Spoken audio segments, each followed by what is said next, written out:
Well, hi. Hi. Hi. Happy Felonious Friday. Tommy's fine. Tommy's in the basement. He's fine. He's all liquored up. Thank you for asking. Thank you for asking. Tommy's fine. Dad Dash takes fine care of Tommy. You don't have to worry about Tommy all the time. Oh, goodness. Thank you for asking, Nostradamus. Thank you for asking. I love your screen name. If I glitched it, 13. It seems meaningful. It seems prophetic even. Almost perfect for somebody named Nostradamus. So my kudos to you, Madame or Sir. I do not want to misgender your nostrils. No, I did not get a haircut. I did not get a haircut. This is a fact check. Thank you, Damian Blaze, for asking. Thank you, Damian Blaze, for asking. There has been no haircut. There has been no shaving. I did not shave for this.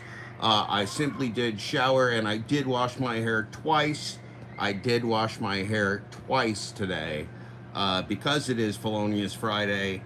I wanted to, and because it's Aquatic, App Slavery, Felonious Friday, and Family Fun Time, I wanted to be clean for you. I wanted to be ready. I wanted to be ready. I feel like this is a big day. So I don't know why I feel like this is a big weekend or a big day. I just do. I just have this feeling in the core of my dad dash heart that something special is happening here. And I don't know, I mean, it's hard for me to say. What do I know? Not much. Not really much at all. So it's early. It's early. It's not super, super, super early. It's only 11:17. We are 3 minutes away from 420 somewhere. I want you to get excited. If you want to smoke with me, it is Felonious Friday. If you are in an area where pot is illegal and they're going to throw your life away for smoking marijuana, I want to do a little smoke for you. I'm dedicating this 420 somewhere on planet Earth 2 times right now in uh, in less than 3 minutes. Right now, in less than 3 minutes, somewhere on Earth it will be 420 2 times, and because of that 420 2 times situation, I am going to, as a statement of freedom and America and your rights to not have your life thrown away for something that grows in your yard, that you literally call a weed. Thank you, Wild Alaska, for the update. We have a fact check update from Wild Alaska. We have an update from Wild Alaska that in Alaska, in his part of Alaska, it is 1 hour behind the place that I am, which is the Pacific, the PDT. Pacific Daylight Time. Pacific Daylight Time. We got ourselves an ocean over here. We have ourselves an ocean all the way over here on the part of the nation that doesn't matter. Um, we do have neighbors in Idaho. We have neighbors in Idaho. Some of them don't like us very much. Some of them do. I do believe our neighbors in Idaho would like to put you in federal prison if you were to do what I'm about to do right now as a statement of American freedom for your Felonious Friday. Let's commit a felony somewhere in the world. Let's believe, let's dream that somewhere in the world you could get decapitated for doing what I'm about to do. You could get your actual head cut off. You could get decapitated. Hi, Rick. I'm going to make a statement of freedom, Rick, because somewhere in the world you could literally get decapitated for what I'm going to do on YouTube as a symbol of my disobedience to the government of Idaho. Okay. Okay. All right.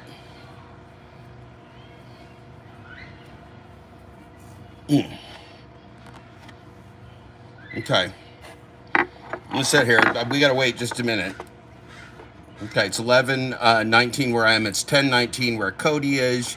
There's an update we've got in Mountain Time Zone, home of Hyde Chirahodio.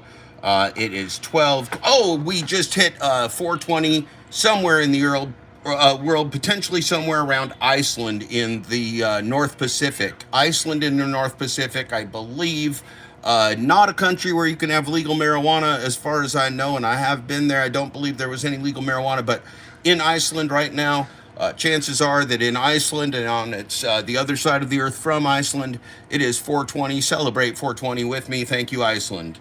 Uh, thank you, Iceland.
Woo. Damian Blaze says, woo, held my breath for a long time, sorry. Damn, I wish I didn't stop smoking weed at 17 years old. I haven't smoked it since. Miss it at times, not having responsibility, skipping school. So here's the cool thing. Friends are getting high. Yeah, that was great. Those were good times, probably. Here's the funny thing. I didn't start smoking weed. Old Dad Dash didn't start smoking weed till he was 38 because I was being a Dad Dash. And it wasn't legal at that time. And I didn't really have friends that did things that were illegal or smoked weed or knew anybody that smoked weed. And I was raising kids and I was a dad and I was, flying around on planes and stuff, not carrying weed anywhere in my persons or orifices. And so I never smoked pot until about 38. Yeah, I never smoked pot until about 38, which is pretty amazing. Pretty amazing. I like me a good beer. I always like me a good beer. Not a heavy drinker, not a drunk, not a person who gets drunk. But I never smoked pot because it just was not convenient. I always knew I'd love it. I was positive that I would love it. That it would be a wonderfully pleasant thing. I just didn't have time or access. You see, did not have the time or access, and I also did not want to be separated from my family by detention facilities. Playing it smart, playing the long game, playing the long game. So how's everybody this morning? Did you like the hi Matthew Arredondo, smoke one for me? Jeff, pot is still legal down here in Texas because of all the shit kickers in my state. Yeah, exactly. Well, see, Matthew Arredondo, you can get yourself blind drunk and get in fights in bars, but you don't want to get high and sit around and sing songs with your friends. It's terribly dangerous to America. Terribly dangerous to America to get around and sing songs with your friends and get high. That's why you get yourself a Dad Dash, so you can understand these things, because it's bad to get high. It's very, very good and wholesome and American to get drunk as fuck. Excuse me, got a Pedro. That is why I let Tommy move into my basement, even though he likes to be threatening people with Felonious Friday felony threats. That's why I let Tommy in my basement, because being a 24/7 obstreperous drunk is as American as apple pie. It's as American apple pie. Tommy's an American hero. He's an American icon. So I let him live in my basement.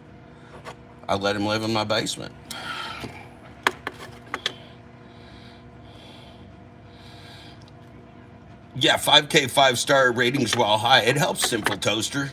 You got to keep your mood up. You got to keep your mood up in the gig app grind. We will talk. I promise. I promise you that today, during this broadcast, one of our guests will be Tommy from the closet downstairs in the basement of my house. Tommy is now living, in case you didn't know, in case you missed it yesterday, Tommy is literally in the basement of my house. He moved in He's a driver, so he just drove across the country. I was out walking on a nature trail. Tommy popped up and went, "Hey, I'm Tommy." And I'm just like, "Oh, hey, Tommy." He's like, "I got paid to come visit you on the nature trails." And I said, "Cool, Tommy, you want to move into my basement?" And he said, "Yeah, I do. I want to move into your basement. I got me a couple pregnant teenagers. Can I bring them with me?" And I said, "Yeah, Tommy, it's fine. You can. You can bring a couple pregnant teenagers if you want to. It's fine. I got a place for you, Tommy. It's dark. It's cool. It's dry. You'll love it. You'll love it, Tommy. You'll love it." So we'll visit Tommy later. I'm just recounting the conversation that Tommy and I had there for you today because it's Felonious Friday. I do hope, because I tagged the dashing felon, the felonious darling of the gig economy, the felonious darling of the gig economy, the most felonious dashing person out there today, claiming the title, sitting at the top of the pyramid, the dashing felon, one of the greats. One of the greats. I hope he's here today. I tagged him in the video. Part of Felonious Friday is always tipping our hat to the great man, free man, even I believe potentially voting man, the dashing felon. Thank you, dashing felon. Thank you for all you do for the community. Thank you for your felonies. Thank you for your restitution. Thank you now for being a free part of the society, enjoying app slavery with the rest of us. Thank you, dashing felon. Thank you, dashing felon. Jeff, did the basement roommate try to diddle you, asking for? I have bars. Wild Alaska, I have bars on the Tommy. I have bars on the Tommy closet. I have bars on the Tommy closet. It's not so much about keeping Tommy in, it's about keeping the teenage girls out. It's not so much about keeping Tommy in, it's about keeping the teenage girls out. We just got to keep everybody safe. We got everybody safe. It's a family neighborhood. You really can't. We're in a family neighborhood. I can't let Tommy. I can't let people have free access. Tommy doxes himself all the time. He's always like, "Hey, you want to come in my basement? I'm Tommy," and like he's I can't. I got to be careful. I got to keep. He's very alluring to young women. Tommy is a very sexy and beautiful man. He is one of the key pillars of the gig community, who we never heard of until about 2 or 3 months ago, but one of the key pillars nevertheless. Tommy is one of the great pillars of the gig economy, one of the great pillars of the gig community, one of the great pillars of GigTube, one of the great pillars of the Flexi Pants Lounge, one of the great friends of Asking for 13 Sluts. Tommy does now live in my basement. We will talk to Tommy later. That is a fact check. That is a fact check. Gig, Drive, and Thrive. Nice to see you this morning, Kevin. Yes. We keep Tommy liquored up, Kevin. It's the only way to do it. It's the only way Tommy can work. It's the only way Tommy can bring the things that Tommy needs to bring to the community. Lots of driving, lots of threats, lots of felonious actions. Thank you, Kevin, for asking. Okay. There's just not enough. No, well, look. Portland's a big metropolitan area, Kevin. We're doing okay. I've got the supply chains. Focused. I've got the supply chain set up. It's almost even like I've got a Six Sigma expert consulting. One of my former classmates from the Duke University Fuqua School of Business in Durham, North Carolina, one of the great business schools of the world, tapping the great business people of the world from Duke University to consult on this. And I've been assured that everything is in order from a strategic standpoint. Kevin, how is the DT roster going? Are you getting good candidates? Are you getting people that understand that DT is an important job, but there will be no DPing in the community? Are you teaching people while you're recruiting people is, I guess, what I'm asking, Kevin. Thank you. I'm going to move ahead to Damian Blaze because Kevin works very slowly. Gig, Drive, and Thrive. And by the way, Damian Blaze, I also know, like you do, that damn autocorrect tries to make gig into GIF every time. It makes gig into GIF, into GIF, not GIG, and it's very angering. It makes me extremely angry and upset. So, Damian Blaze, I empathize with you. That word empathy, that that Pedro does not know, has not learned. But Damien, I empathize with you and your GIF economy autocorrect. Gig Drive and Thrive, sup? Hope you had fun this morning on Thomas Live with us roasting Flexi Pants. Oh, well, we all had fun. I had fun. I laugh till I cry sometimes. It's just stupid funny right now, Damian Blaze. That's how I see it. And I'm just going to be honest with you. I think it's absolutely stupid funny 24 hours a day. I almost don't want to sleep because I can't stop laughing. Damian Blaze, thank you for making that point. A lot of people feel that way. People just are just lining up. Yeah, well, Gig Drive and Thrive, it looks delicious. It all looks delicious. They don't take it serious. Well, you know, it looks tasty from a distance. Okay, Kevin, one day you and Jeff gotta go for a drink. Yes, that is highly possible, Damian Blaze, that as we take the Dad Dash Comedy Cavalcade and Musical Family Fun Time on the road across America to the towns near you, that Kevin will appear in one or more of the shows as one of the junior executives of Schubeck Industries supervising our DT talent pool. Thank you, Damien. So what do we got here? You know, guys, we're gonna have to take us to Voodoo Donuts. Sure. Yeah, okay. Yeah, I know the. Look, I know the founders of Voodoo Donuts. I have. Well, I mean, not like really well, but you know, I spent certain times and parties with the founders of Voodoo Donuts. Back in the day, they are donuts and they are Voodoo Donuts. They come in pink boxes. Their slogan is good things come in pink boxes. Good things come in pink boxes. Certainly a slogan that we could approve of as the sausage party, as the core sausage party. That's the type of slogan we can get behind. Good things come in pink boxes. Good things come in pink boxes. Thank you, Voodoo Donuts, Portland, Oregon.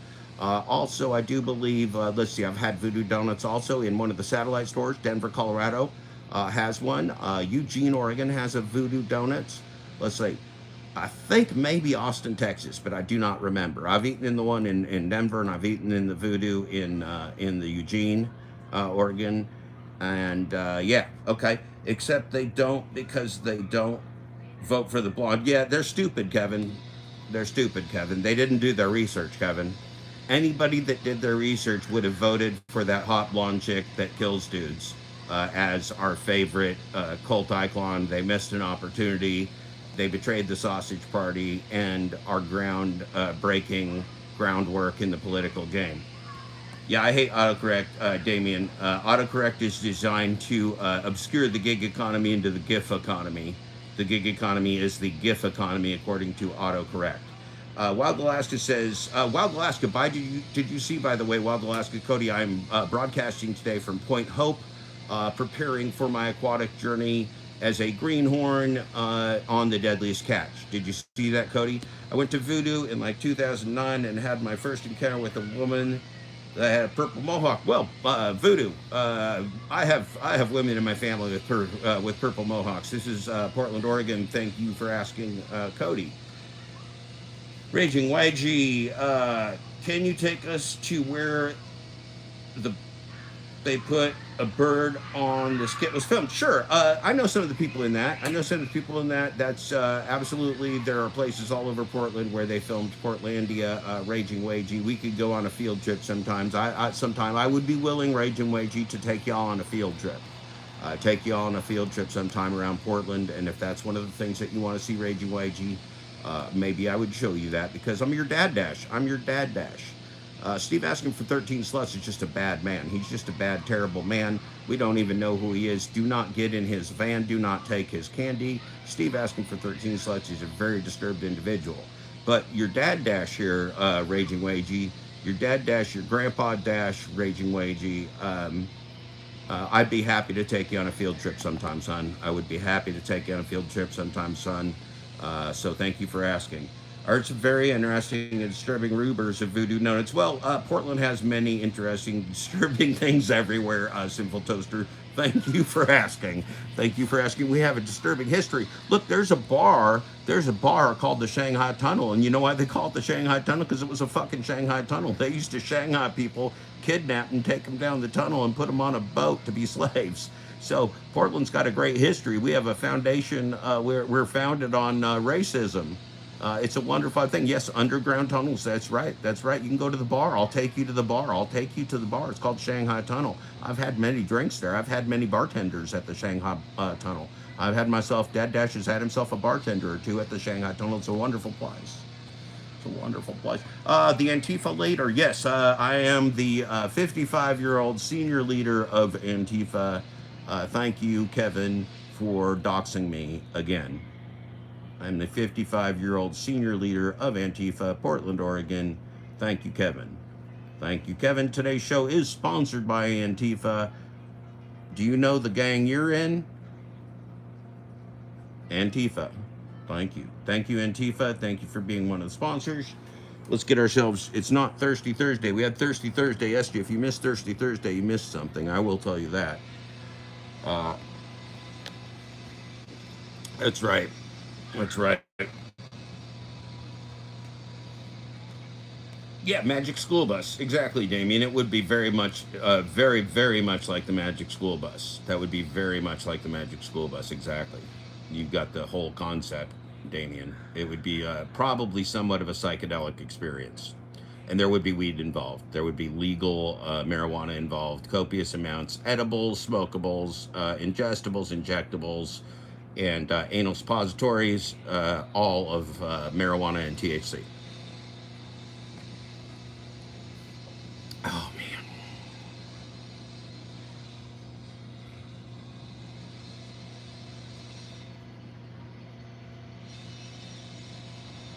Right, right, right.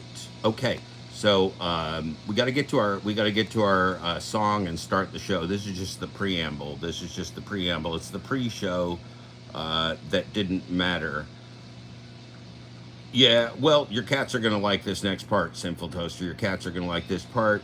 This has been the pre-show, so everything that has happened up till now, the 22 minute and 22-second point has not counted. We're starting the show now. We're starting the show now. It's a Dad Dash Friday morning. It's a Dad Dash Friday morning. It's a Dad Dash Friday morning, and our testiculars are low. It's a Felonious Friday, Dad Dash morning. It's a Felonious Friday, Dad Dash morning. It's a Felonious Friday, Dad Dash morning. And our testiculars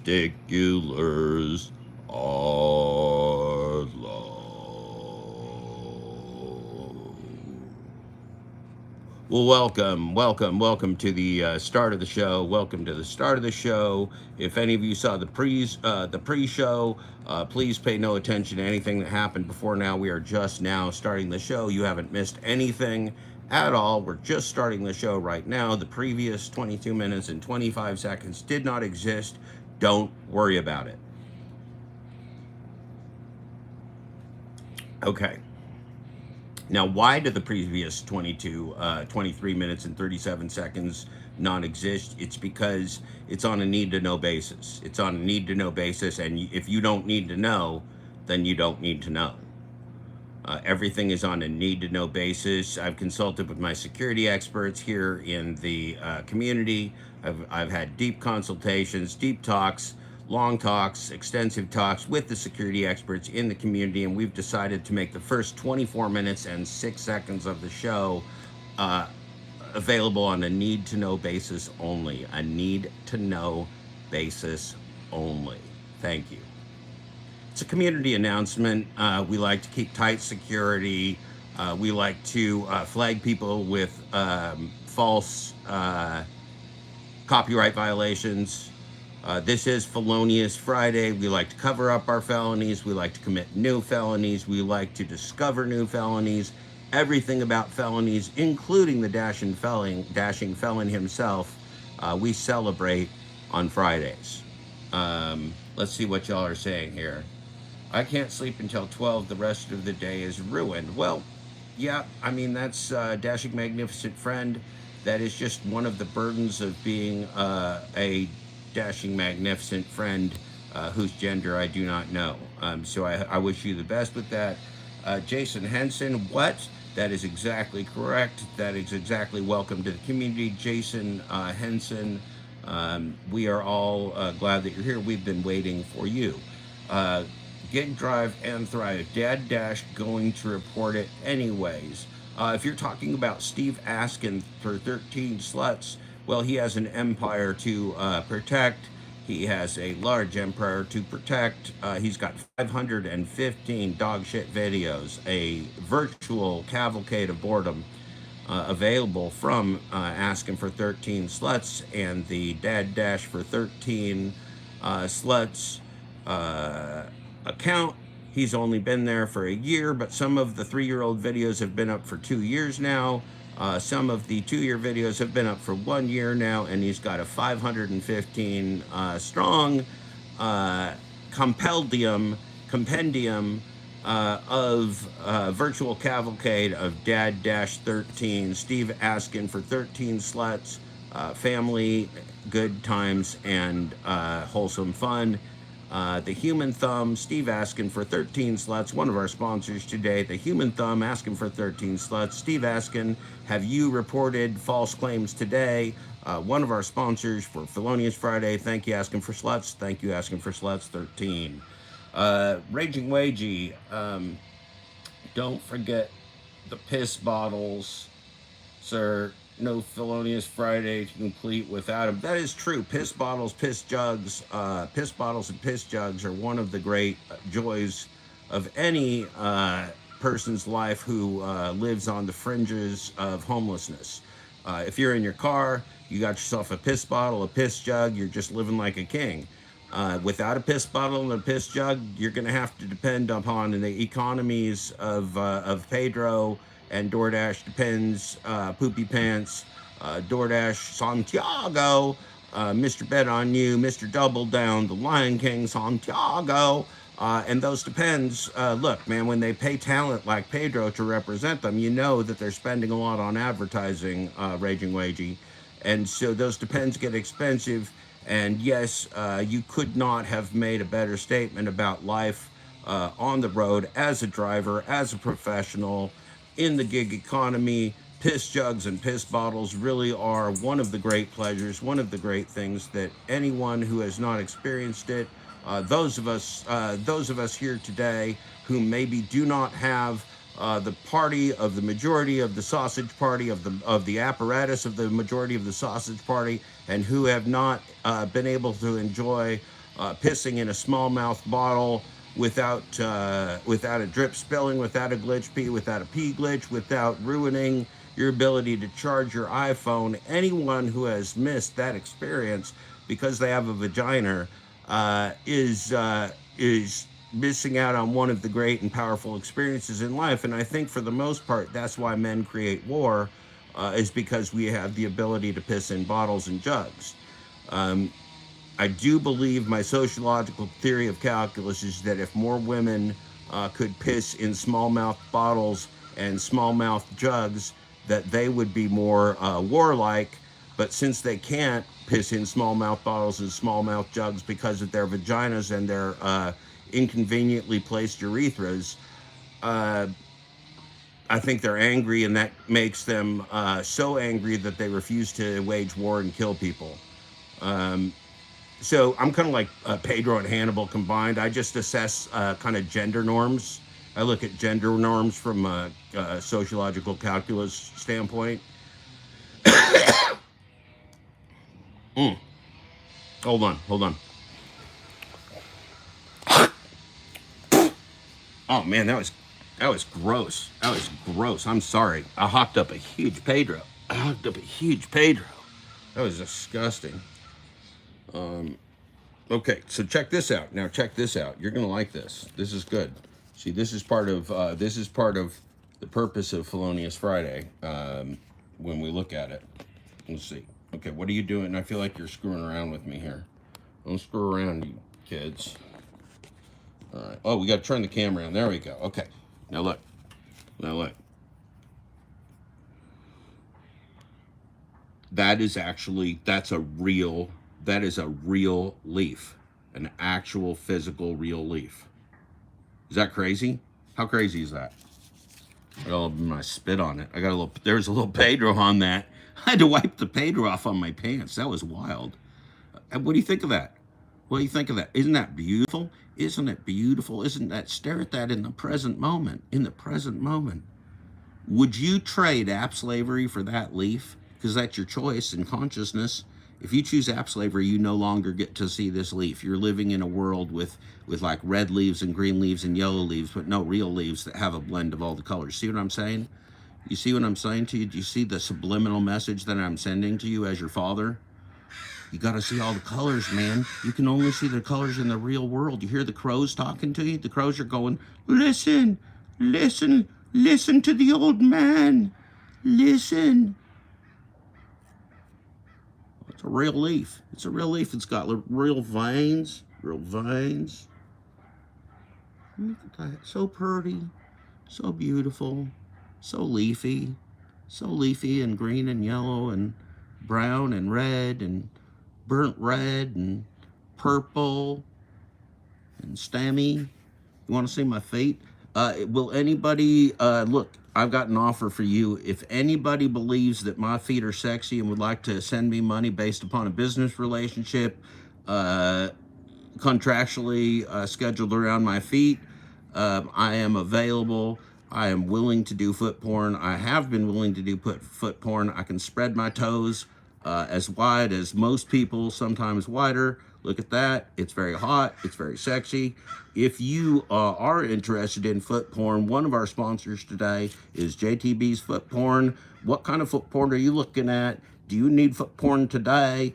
And financing is available through Huelte and Wallet. Huelte and Wallet, our sponsors today, are sponsoring your opportunity to take a payday loan or a cash advance for JTB's Foot Porn. You will not be sorry. JTB's Foot Porn is guaranteed to satisfy. Guaranteed to satisfy. Well, God damn it. Cody.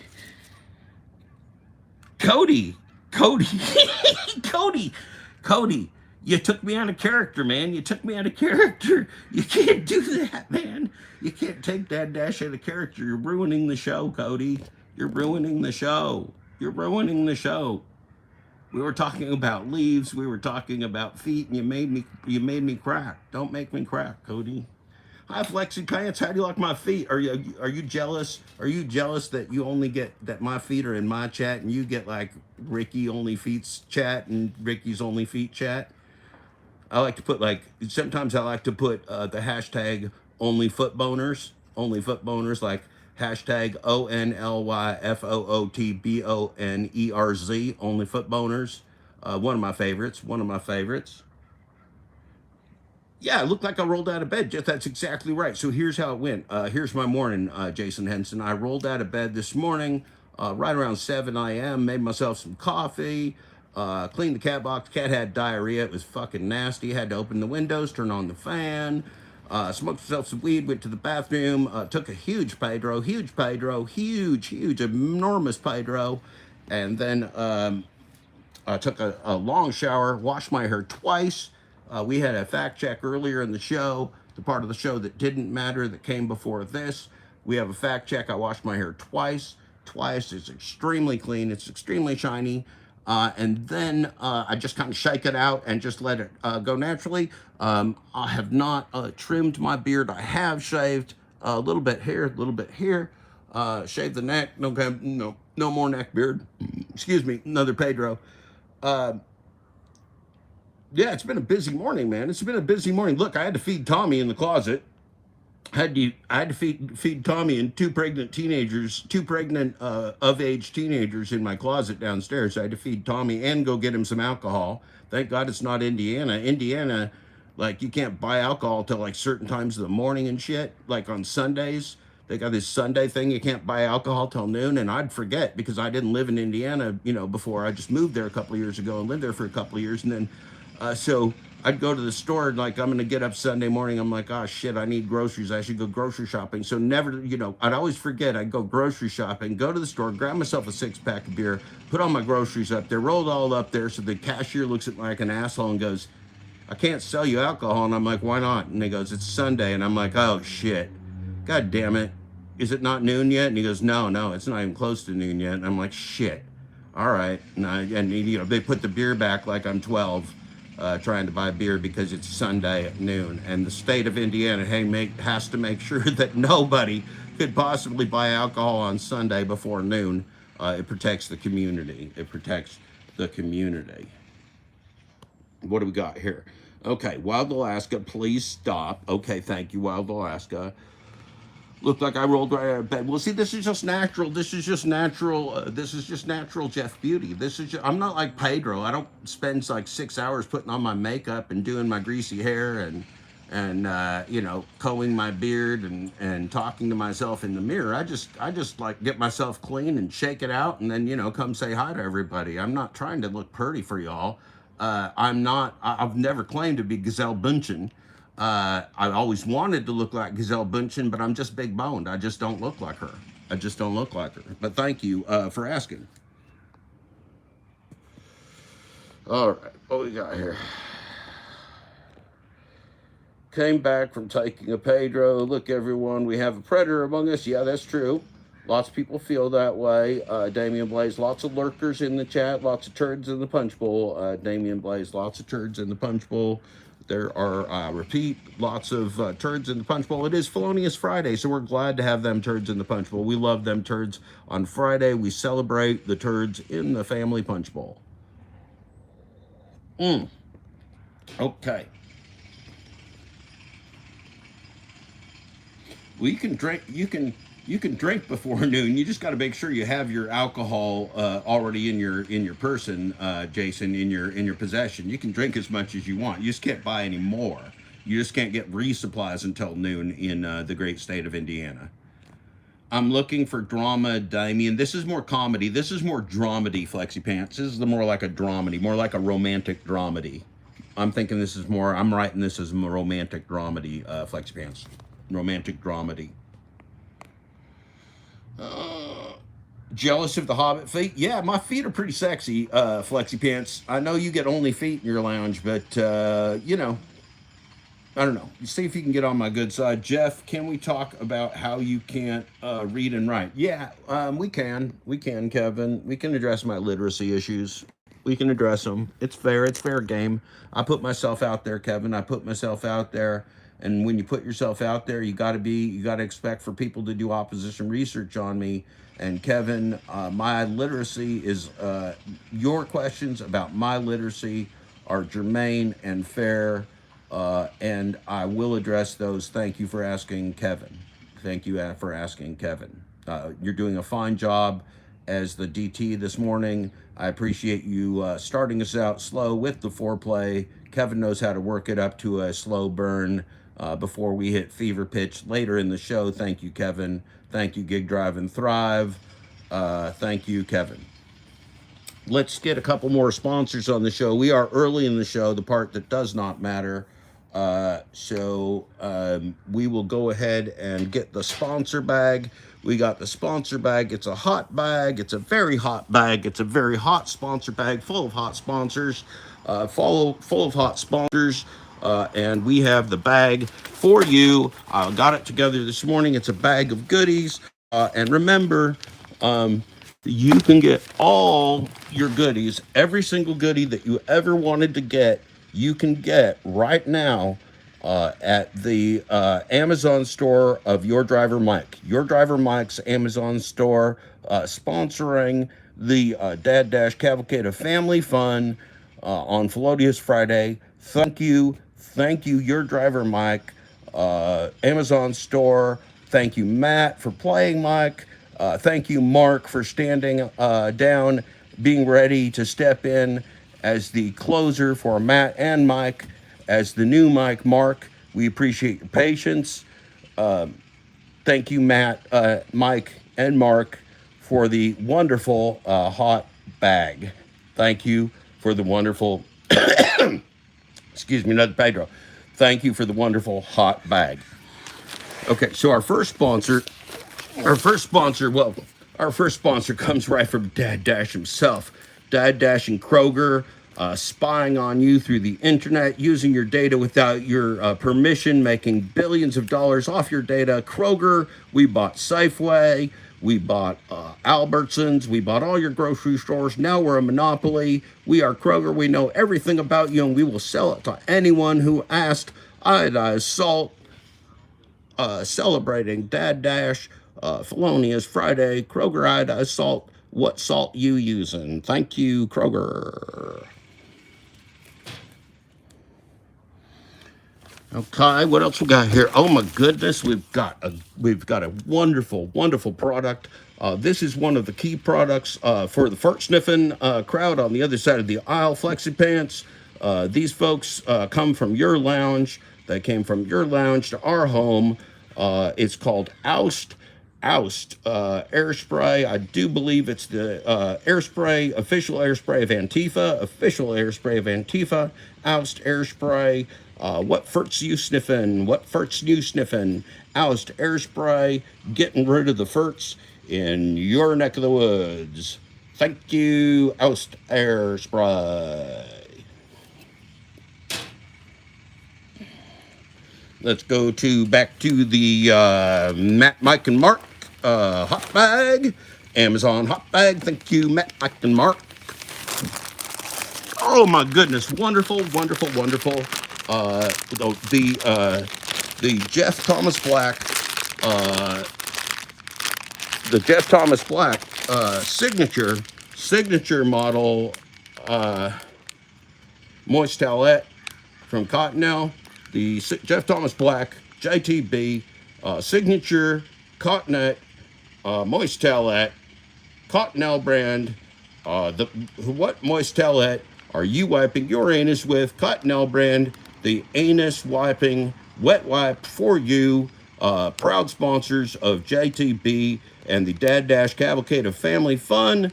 It's not bidet day in America. It's not bidet day America. It's not bidet day here. It's Cottonelle Day. Cottonelle Day. Don't listen to Glitch Dash. It's not bidet day. It's Cottonelle Day. Thank you, Cottonelle.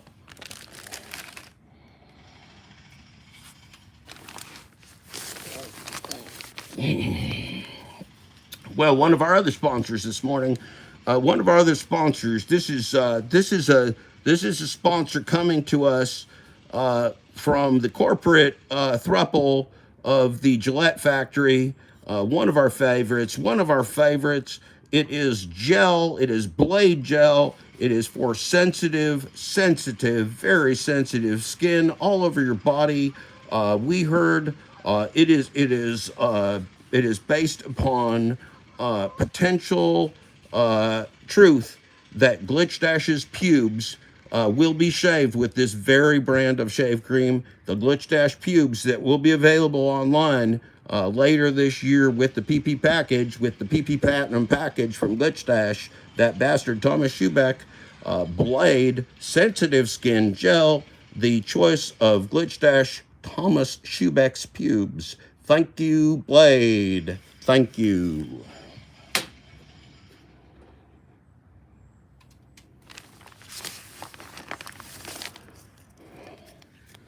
Now, one of our favorite products here at Dad Dash, because we're old, but we like to breathe. We love to breathe. We're big breathing fans. Citrus 2 CPAP mask cleaner for the Dad Dash in your life, Keep their CPAP clean, keeps the marks on your face. Keep them marks clean, keep them faces marked, and enjoy that CPAP mask cleaner, Citrus 2. Remember, Jeff Thomas Black has CPAP marks on his face because he's old, but he's not dead yet. He keeps his CPAP clean. Don't be dead like Jeff. Remember, if you don't want to be dead like me, you can have CPAP mask cleaner. You can have some great marks on your face and not be dead, all for one low price.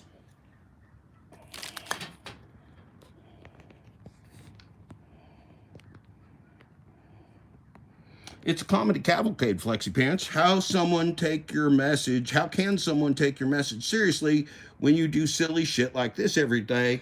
Not that people are going to turn off the app because you told them to, you're not going to have to check for those peeps. Well, Flex, I'm still mad at my water pump. I'm mad at DoorDash for my water pump, Flex. This is a water pump grudge. It's a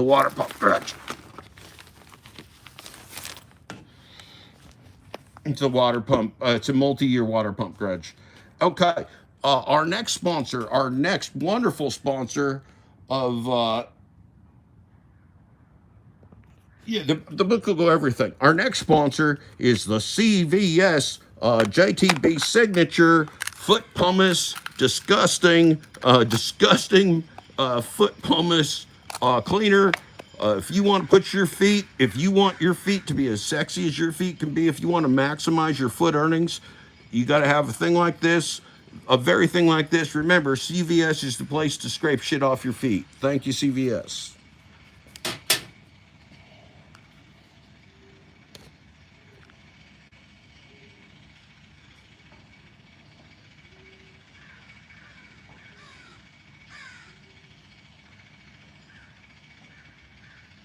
Yeah, Damian Blaze, I just have a hard time staying angry all the time. I have a hard time. Okay, would you like to smell like nothing? I can smell like nothing too. Remember, if you're in the wilds of Alaska or if you're in America and you're a Bigfoot dasher, you want Speed Stick Power unscented natural deodorant. Speed Stick Power unscented. Keep yourself safe from the grizzly bears in Alaska. Keep yourself safe from Bigfoot dashers in the lower 48 states. Keep yourself safe from any chupacabras. Remember, Speed Stick Power unscented deodorant and antiperspirant is the right, not scent for you. Thank you, Speed Stick. Finally, for Misty Flexi Pants, who has the most sensitive mouth in all of the lower 48 states, Mr. Flexi Pants from the lounge, sponsored by Sensodyne, It repairs, it protects, it is sensitive for your Flexi Pants. It is sensitive on your teeth. It will keep your teeth from aching, Mr. Flexi Pants. Thank you, Mr. Flexi Pants. Thank you, Flexi Pants Lounge. Thank you, Sensodyne.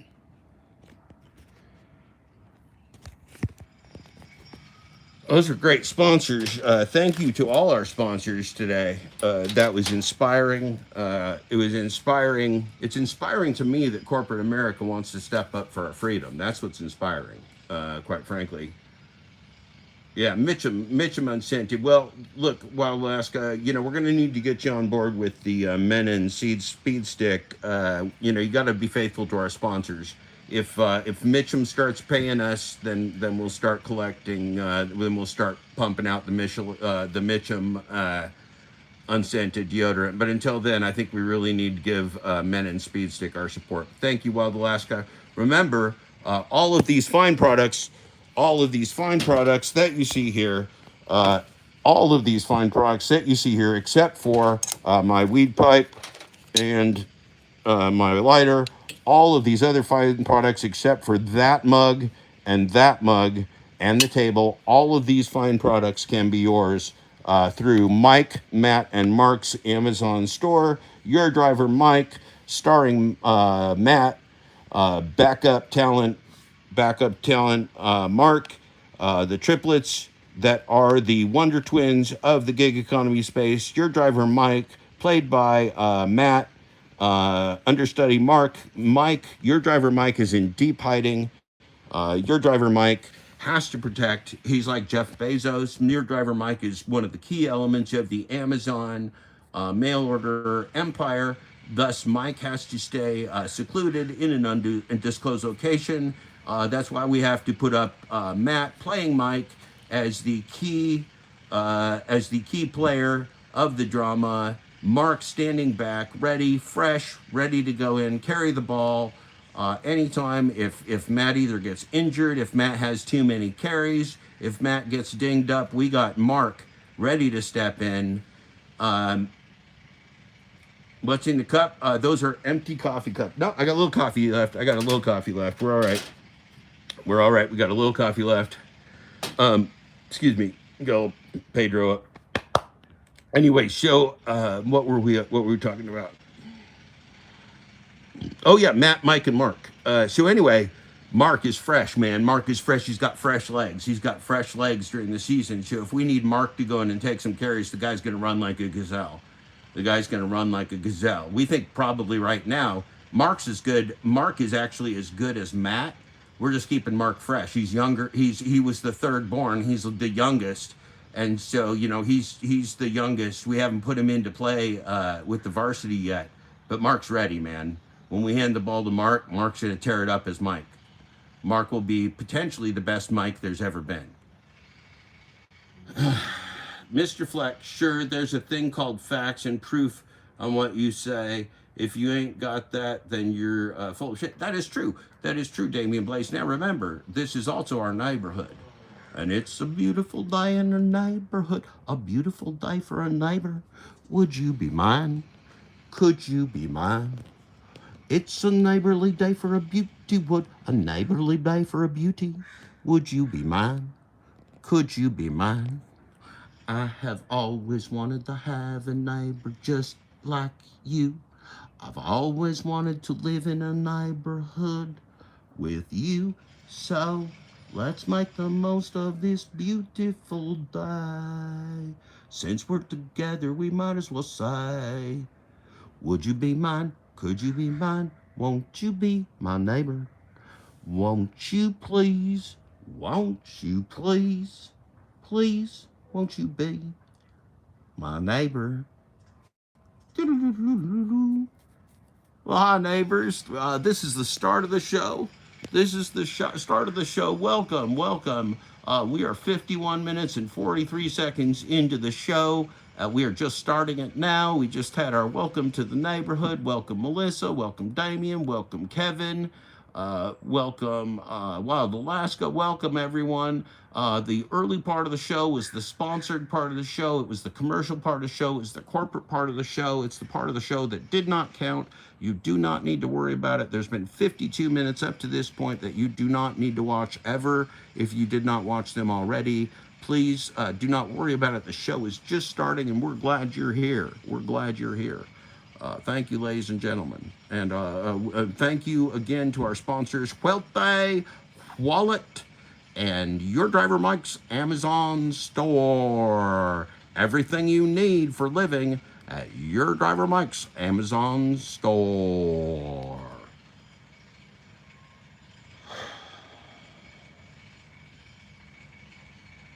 If I put out on video, there are some three-letter agencies that support the triplets that won't be happy. Okay, well, that is true, Good Drive and Thrive. That is true. You got to watch what you say online, Good Drive and Thrive. Those are good instincts, Kevin. Remember, everything that happened up till now, the 53-minute mark in this broadcast, has been on a need-to-know basis. It's been on a need-to-know basis. If you do not need to know, you will not know. Everything here up so far to this, we're going to go public. We're going to go public soon. But up to this 53-minute and 24-second point, everything here has been on a need-to-know basis. A need-to-know basis. Thank you.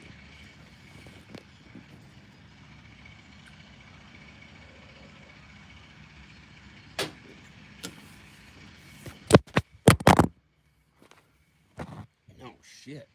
Wow. I'm sorry about that. I dropped the phone. I had a muscle spasm. It's like the devil come out of me. Did you guys see that? Was that okay? Are you okay? Did I hurt anybody? A muscle spasm. It was like the devil coming out of me. It was wild. It was wild.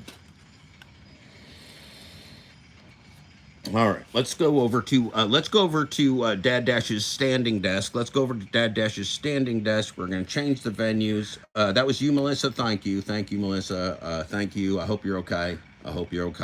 Let's move over to Dad Dash's standing desk. We're going to stand up. We're going to stretch out. We're going to stretch out Dad Dash's back. Thank you, everybody. Okay, we're over here. We're over here standing up. How's everybody? How's everybody? Get scratch my head, check my curly Jewish hair. Curly Jewish hair. Okay, Kevin, it's cool. Don't do it. Not worth it. That's right, Kevin. Keep your noodle together.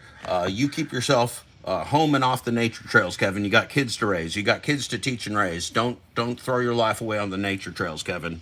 Do not throw your life away on the nature trails.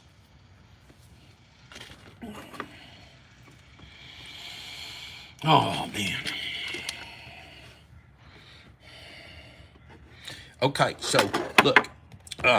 Who's a big fan? If you're a fan of Nugs, can you put a 2 in the chat? Can you put a 2 in the chat if you're a fan of Nugs? If you do not like Nugs, put a 1 in the chat. If you're a fan of Nugs, it's a 2. If you're not a fan of Nugs, put a 1.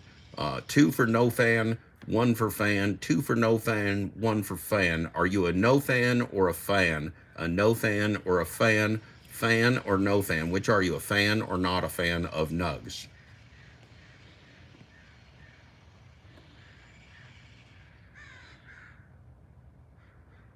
Okay, Ghostface Dasher is not a fan. Okay. Well, I understand. Ghostface Dasher. I mean, we all have our reasons. He's part of the community, but you're not a fan of Nugs. I understand. 1, and he could go his butt to a fast food restaurant serving us all some Taco Bell. I'm sorry, Damien, that is not your writing that is so crappy. It is my reading that is so crappy because Dad Dash is both old and blind. Dad Dash, this is a fact check. Dad Dash is both old and blind. Excuse me 1 minute. Thank you. Okay, what do we got here? Ghostface 1, bunch of momos and crybabies. Well, Saturn, we are all jealous of the large Momo program, the LMP, the Large Momo program, one of the premier programs available only on the Flexi Pants Lounge, the LMP, the Large Momo program, one of our fine sponsors today. Thank you, LMP. Thank you, Flexi Pants Lounge. Thank you, Large Momo program. Okay, all right. So, okay, whether you're fans or not, we're just going to have a conversation with Nugs. I've invited Nugs to have a one-on-one with us, and so we're just going to allow Nugs to share the screen with us. Nugs, thank you for coming this morning. I know that you were reticent. I know that Pedro's been real cruel to you. I know that our community generally doesn't favor you, Nugs. So I think it takes a lot of courage for you to be here, Nugs. Well, thanks, Dad Dash. I really, I've been doing a lot of time card theft lately, and it's given me a lot of thinking to do. So when I do my time card theft, I was thinking like, well, come on, Nugs. Nugs, you really gotta get your life together. Pedro doesn't want to hang out with you anymore. He thinks you're annoying as fuck. You no longer have the glitch. Your girlfriend won't stop drooling. The bib washing is getting exhausting. Washing her bibs is getting so exhausting for me as Nugs. I just can't take it anymore. I'm thinking of getting out of the gig app game. Wow, Nugs, that's dramatic. That is dramatic. The gig app game is really not for you, Nugs. Or Nugs, you have a great channel, Nugs. Are you going to go into another part of the YouTube space? Are you going to go like with commercial media? Like, what's the next move of the Nugs empire on YouTube? You got a lot of fans, Nugs. Well, Jeff, I'm really giving it a lot of thought, a lot of soul searching. I had to, I called Pedro. I went in on the, he had an idea. He won't talk to me on the phone anymore. Pedro won't answer my calls anymore. It's really upsetting. I spent a lot of time crying and I spent a lot of time wiping the drool off my girlfriend's mouth and washing the bibs. It was really exhausting. We had a really sad time. Man, Nugs, I'm sorry. That's awful, man. That is awful that you went through that with the rejection of Pedro. I mean, what's the plan now, Nugs? I'm sorry that Pedro rejected you. Well, Jeff, it's been a hard time for me and my drooling girlfriend, but what I'm thinking is that I will go into the dancing industry. Either I will go with like the dancing industry, like Dancing with the Stars, or I will go into game shows. And I was thinking I could be like a game show host, like Match Game with Nugs, or like Hollywood Squares with Nugs. I'd be just like this lovable Nugs character, and my drooling girlfriend could be the center square. Wow, your drooling girlfriend would be the center square, Nugs? That's ridiculous, man. I don't know if you want to do that to her. That's a lot of pressure. The center square is supposed to like carry the show. Well, Jeff, she has a lot more talents than you can see when she's on the camera. She's really, really strong with the comedy. She brings the comedy, she brings the funk, and the girl can dance. She can dance her ass off, man. She can dance her ass off. Okay. So Nugs, she says, Nugs, do you love me? And I said, yes, beautiful, I do. Yes, my ginger princess, I love you so much. We will be together, we will grow, we will learn, we will bloom together, and someday we will have a little Nug. Someday we'll have a little teeny tiny Nug. That'll be the cutest little Nug anybody's ever seen. Wow, that's inspiring, Nugs. I'm glad that you're in a better place now with your family. I'm glad that you're out of the gig economy space. Do you have any concerns about getting deactivated or decapitated, as we say in the gig economy? Do you have any concerns about being decapitated for extending the time period of dashing during your pay by time? You kind of cheated the system, and then you went on and you like admitted doing that with Pedro. Are you worried about the legal ramifications, Nugs? Well, Jeff, I'm not really worried about much of anything. I'm really more of an outlaw. And my girlfriend, she's really kind of an outlaw girl. She's got a black leather jacket. She's got a black leather jacket, super badass. I got myself a scooter, got myself an electric scooter. I studied up on Jared D. I went on Jared D's channel, and I got myself a scooter, and I got myself a red-haired girl with a black leather jacket, and I'm thinking, okay, Nugs with a red helmet, and a red-haired girl with a blue helmet, and a black leather jacket on the back of a hot scooter from Jared Day, Outlaw Dashing. I'm thinking it could be a whole new show that would take me into the next phase of the Nugs empire. Wow, Nugs, that's amazing. That's amazing. Look, man, you look like you got it together. You sound like you got it together. I'm glad you're doing well. I'm glad that your redheaded girlfriend is doing well. We miss seeing you on the gig tubes. We wish you the best of luck, Nugs. Stay out of jail. Stay out of trouble. Don't do any more time card fraud.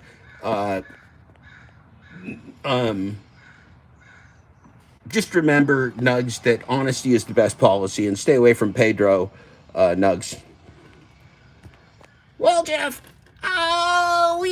we've been talking a lot about the Pedro. We were thinking, like, we've actually voted in your poll yesterday, and we decided that we didn't want to vote for Pedro to be our co-leader anymore. We went with the Charlie Manson. We felt like he had more experience. We felt like the Charlie Manson has more experience as co-leader, plus he's dead, which makes him more available, makes him more highly available. There's limited time for Pedro, and Pedro, every time I call Pedro, he won't answer my phone anymore. He wants to charge me $49.99 just to talk to him. I'm like, Pedro, you're my friend. He goes, well, it's $49.99 now. And I said, what, just for a phone conversation? He goes, well, there's a free hug that come with it if you can find me. And I said, but I don't even live where you live. And he says, well, it doesn't matter. It's $49.99 if you want to talk to me. And I'm like, this sucks, Pedro. And he goes, well, Nugs, I don't like you. I never did. And I used you like a little Kleenex, Nugs. But you be well, and if you ever get $49.99 or some financing from Zach Drives Money Trains, you just give me a call. And I said, all right, Pedro, I'm going to go cry with my red-headed girlfriend. And then we hung up the phone. That was the last time we talked. That's a heavy story, Nugs. It's a heavy story. There's a lot of drama in the gig economy. People betray each other a lot, just like stab each other in the back. It sounds like Pedro really betrayed you, Nugs, and I'm sorry that happened. Nugs, do you have any last words for us? Well, Jeff, I do have some last words, and my last words are screw Pedro. Pedro is not the right cult leader for the gig economy. I'm a Jim Jones man myself, but I am willing to go with the lesser of two evils. I'm willing to go with the lesser two evils. Charlie Manson, he's dead. I'm a Jim Jones man myself. Pedro would be a third choice for me. I'm not a big Pedro fan anymore. My girlfriend doesn't like Pedro anymore. We're kind of afraid of him. We're afraid he might come for us. My girlfriend won't allow me to vote for that hot chick that kills dudes. That hot chick that kills dudes. She wouldn't allow me to do that. So I'm a Charlie Manson fan. Glad Charlie Manson won the cult icon for the gig economy for the community. And Jeff, thanks for having me on. Thanks for having me on. It was great. It was just great. So you be well. This has been Nugs. This has been Nugs' drilling girlfriend, the redheaded girl. And thank you so much. Thank you, community. We love y'all. We're not sure when we're going to see them, but we love y'all. Oh, that was Nugs. Wow. Great job, Nugs. Great job, Nugs. Anybody have any? Let's read the comments. The hot button voted by proxy through me. Yeah. Well, the last look, Kevin and I were both very upset with the poll results. This is not a dictatorship around here. If this was a dictatorship, believe me, while the last that hot blonde chick that kills dudes would be our new cult icon. I've done my own research. I've done my own extensive research. I've done background opposition research on that hot blonde chick that kills dudes, and I think she's really the best cult leader for the community. But it's not a dictatorship. It's not about my choices. It's not about what I want. Even if I love that hot blonde chick that kills dudes, it's not about me. You guys chose Charlie Manson. There was like 125 votes. Like some kind of like 1,000 votes or something. You guys chose Charlie Manson as your cult icon. Dead Charlie Manson died in 2017. He's your cult icon. Pedro was a distant second place. Pedro will not be the cult icon of the gig economy. You chose Charlie Manson. You get Charlie Manson. Thank you, Charlie Manson. Gig Drive and Thrive. I believe you because remember I had to get me some strong coffee this morning because he was going to put me back to sleep on Glitch Dash playing him. Yeah. If you're talking about asking for 13 sluts, that's it's toxic to watch. It's actually physically and legally dangerous to watch anything from Steve Askin for 13 sluts. It's actually physically and literally dangerous to your health. You could fall over from boredom and die by watching anything recorded by asking for 13 sluts. 515 videos of pure dog shit recorded for your viewing pleasure.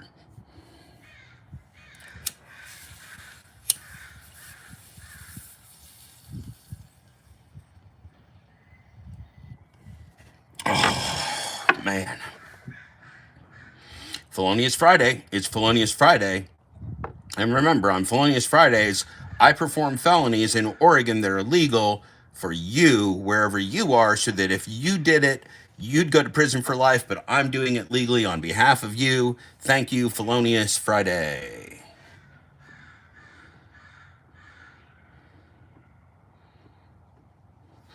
Okay, so Melissa is siding with the nugget of weed. Well, that's fair. I mean, look, Melissa, I actually believe that the nugget of weed told us the truth.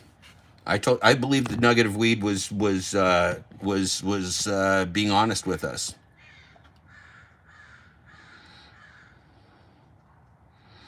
Yeah, some strong coffee. You need strong coffee to deal with anything from asking. You need really strong coffee. It's distressing. It's like it actually like you get a little bit too much for asking for 13 sluts. You start losing your equilibrium. You start getting discombobulated and losing your equilibrium. If you get too much of Steve asking for 13 sluts, man, the guy is. I'm not even gonna call him a guy. I'm gonna say whatever is behind that YouTube account is a bizarre creature. Is a bizarre creature that would make like a centaur unicorn look like a puppy dog. Like whatever that Steve asking for 13 sluts is, he would make a centaur unicorn look like a puppy dog. That's all I'm saying.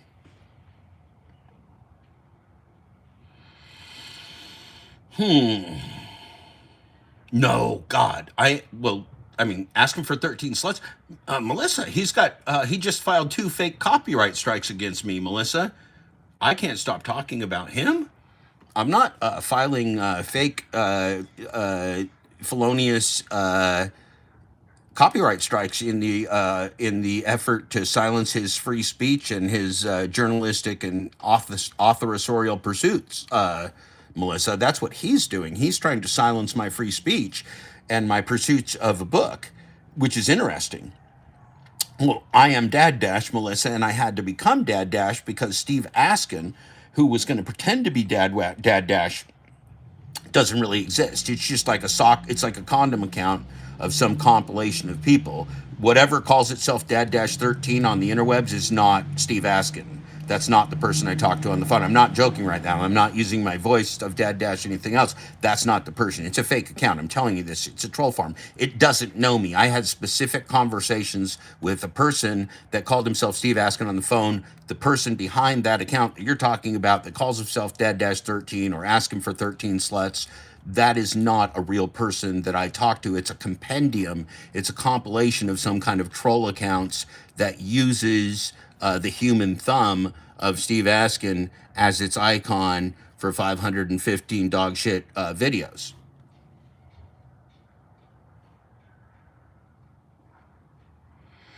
Flexi Pants. Steve Askin has never had anything to do with my book. That's just tall tales from somebody that didn't even know what they were talking about, Flexi Pants. Tall tales, tall tales of sailing the 7 seas, Flexi Pants. Yeah, he's not the only idiot that does that, Wild Alaska. It's real easy to fire up a sock account, make up a false persona on the interwebs, Cody. So easy, man. So easy. Hey, Cody, you want to come on the show today? You want to come on the show and talk today? You got any time? What are you doing, Cody?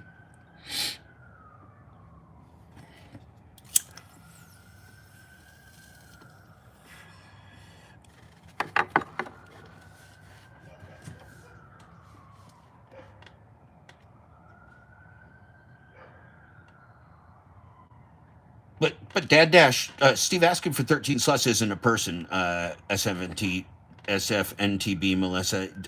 Asking for sluts is not a real person.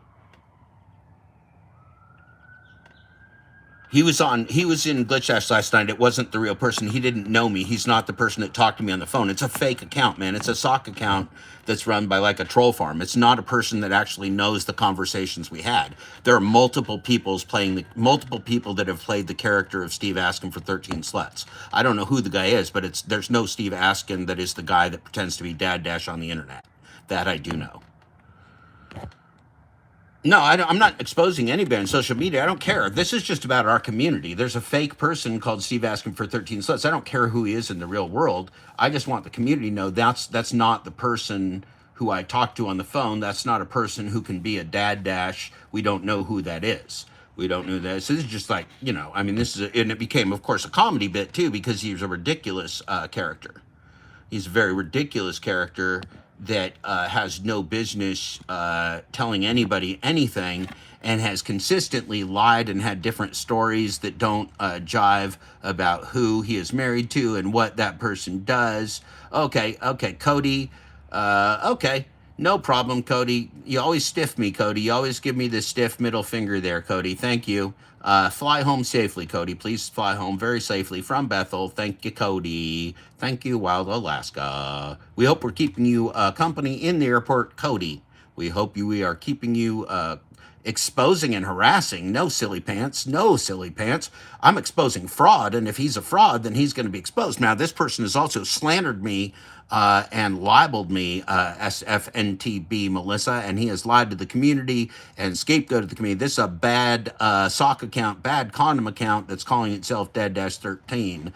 Don't fall for it, Melissa. Do not fall for it. Dad-13 is not a real person. There is no real Steve Askin. It is a condom account. It is a condom account that is full of used condom content. It's called semen. Lots of semen. Melissa, it's not a real person. It's not a real person. That person that you're saying is slandered is out trolling people with ridiculous things that have no relevance to the gig economy. It's a crazy thing. It's troll farm from some foreign country, Melissa. Thank you, Melissa. Okay. No, Melissa, man, you like a flexi pants. You like a flexi pants, Melissa. My goodness. Okay. Friends, are we having fun yet? Who is having fun? Please put a 1 in the chat if you're having fun. 1 for the fun. 2 if you are having a terrible time like Melissa. 1 if you're having fun. 2 if you're having a terrible time like Melissa. Well, Cody, you know the airport in Prudhoe Bay is a trailer. The airport in Prudhoe Bay is a trailer. So I like that. I'm up for the big airports in Alaska, Cody. I'm up for the big airports in Alaska, and you know there's like do not get eaten by a polar bear between the airport and the main building. Do not get eaten by a polar bear between the airport and the main building. Cody, please wear unscented polar bear free deodorant. Thank you, Cody. Thank you, Cody. Yeah, Mr. Flexi Pants, do you need a moist towelette? Do you need a moist towelette, Flexi Pants? Do you have a poopy pants? Do you have poopy pants? Have you not been hanging with the Pedro? Do you got a poopy cleanup? Do you got one of them sharts that Robert Reese was talking about, Mr. Flexi Pants? Do you need a wet wipe sponsored by Cottonelle for Jeff Thomas Black? Do you need a wet wipe, Mr. Poopy Pants, Flexi Pants? God bless you, Matthew Redondo, or Damian Blaze. Loaf of bread, $7. That is a bargain, Wild Alaska. That is a bargain of carbohydrates for $7. Get yourself an $8 gallon of milk, and you can have a $15 milk and bread sandwich. Milk and bread, what's in your wallet?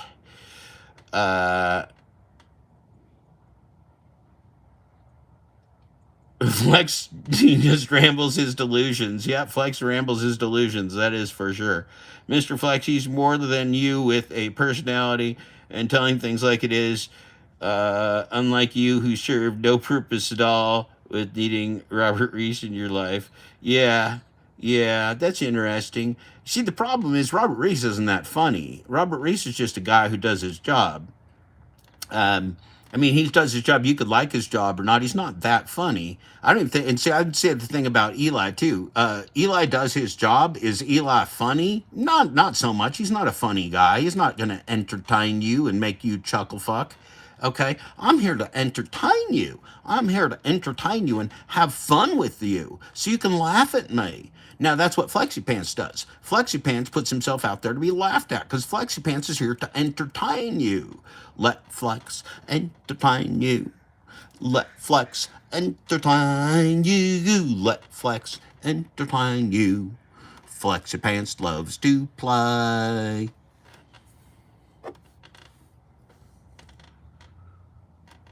Well, yeah, it's fun. So you don't have to be like to hang out in the JTB lounge. You do not have to be an Eli fan. You don't have to be a Brian fan. You don't even have to be a fan of that bastard Glitch Dash Thomas Schubeck. You don't even have to like that Glitch Dash Thomas Schubeck, and I'll still let you hang out here like a Flexi Pants. You'll be wrong. You can be wrong if you want to, but you can be wrong. Flexi Pants is wrong every day. Every day, Flexi Pants gets up, he hops in his Cobb-tuned Subaru, and he goes, I'm going to go out and be wrong as fuck today. And then Flexi Pants has his day. Every day, Flexi Pants is wrong, and he loves it.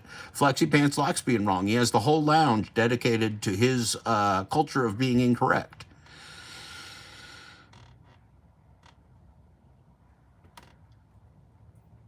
Well, you're part of the family, Melissa. You're part of the family. You're one of my. You're like, listen, Melissa. If I ever needed more DTS, I would have Kevin call you. I would have Kevin call you. You're a pretty good troll. You're a pretty good troll, Melissa. You ain't bad. You ain't that bad. You're a little repetitive sometimes. You're a little repetitive sometimes, but for the most part, Melissa, you're a very effective troll. I like the way you do it. It's entertaining to me. It keeps it fun. Ignorance is bliss. Thank you, Road Yoda Rideshare. It's wonderful to be here this morning. Bless you, Road Rideshare. Mr. Flex says, Jeff, so your real message to all gig drivers is to turn off the gig app. What's next? Well, the next thing is freedom. First thing is you turn off the artificial intelligence. Step 2 is freedom. Thank you for asking, Flex. Step 1, turn off the gig app. It's called the log outage. Step 2 is freedom. Thank you, Melissa. Saw a couple brown bears near runway when landing in Bethel. Nice. You do not want to hit the black bear on the runway. Please, Cody, give from Dad Dash. Please give the pilot my feedback that please, Dad Dash suggests do not hit the 800-pound black bear on the runway. Thank you, Cody. Okay, well, Melissa, we value you in our dysfunctional family. Hey, Cruisin' Dasher, we're just having a good time. We're 80 minutes and 48 seconds into the show. You haven't missed anything. The show is just about to start. Anybody that has missed the first part of the 80 minutes and 55 seconds of the show has not missed anything. You do not need to rewind. Right here, right now, we're starting the show. Are you going to pay for our expenses? That will come next. Are you going to accept us living on the street? Well, Flex, right now, that tapeworm in your gut there, see, Flex, your mind's all, Flexi Pants' mind is all spinning around, all polluted with a parasite called testicular overpay. It's advanced early onset testicular overpay.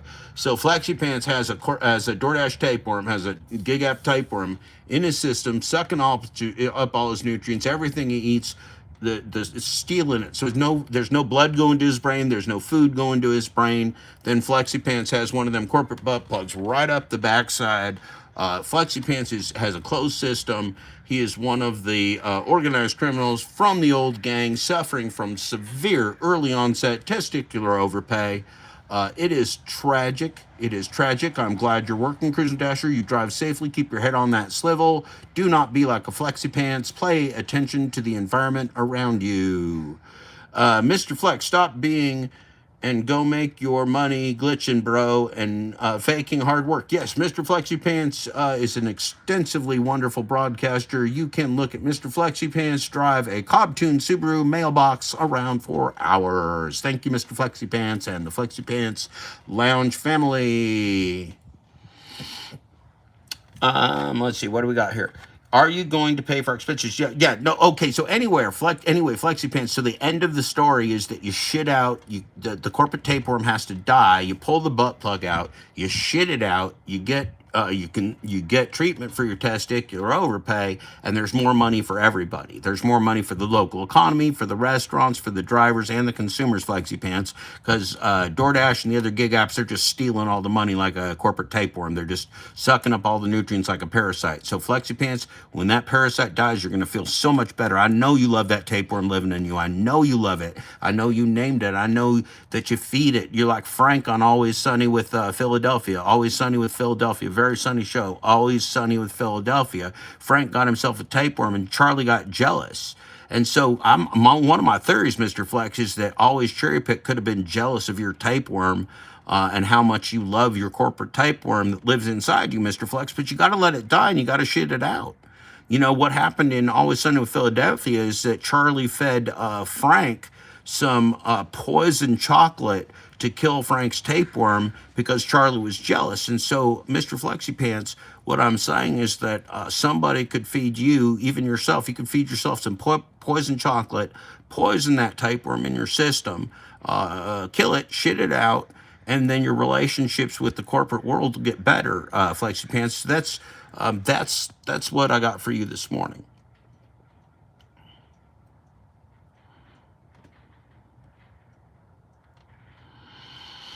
Okay. So we're just about to change venues. We're just about to change venues to the basement. We're going to stop in and we're going to see Tommy. Mr. Flex, your friend Tommy's in the basement. He's got a couple pregnant teenagers down there. They're doing well. They're happy with their new move. They doxed themselves. They're all doing well. We're going to stop in and talk to them in the laundry room, in the basement, behind bars, drunk as fuck. Tommy, our friend Tommy. Okay, we're going to move downstairs now. You got to be patient. All right, you got to be patient. Hold on. All right, I think we got everything. All right, we got to be patient. Hold on.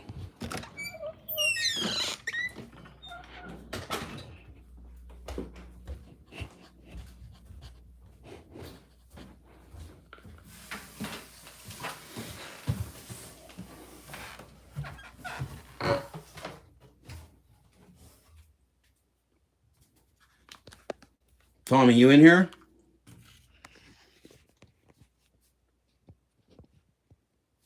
Tommy, are you in here?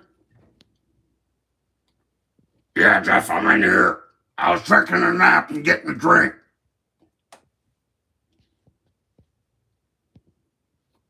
What were you drinking, Tommy?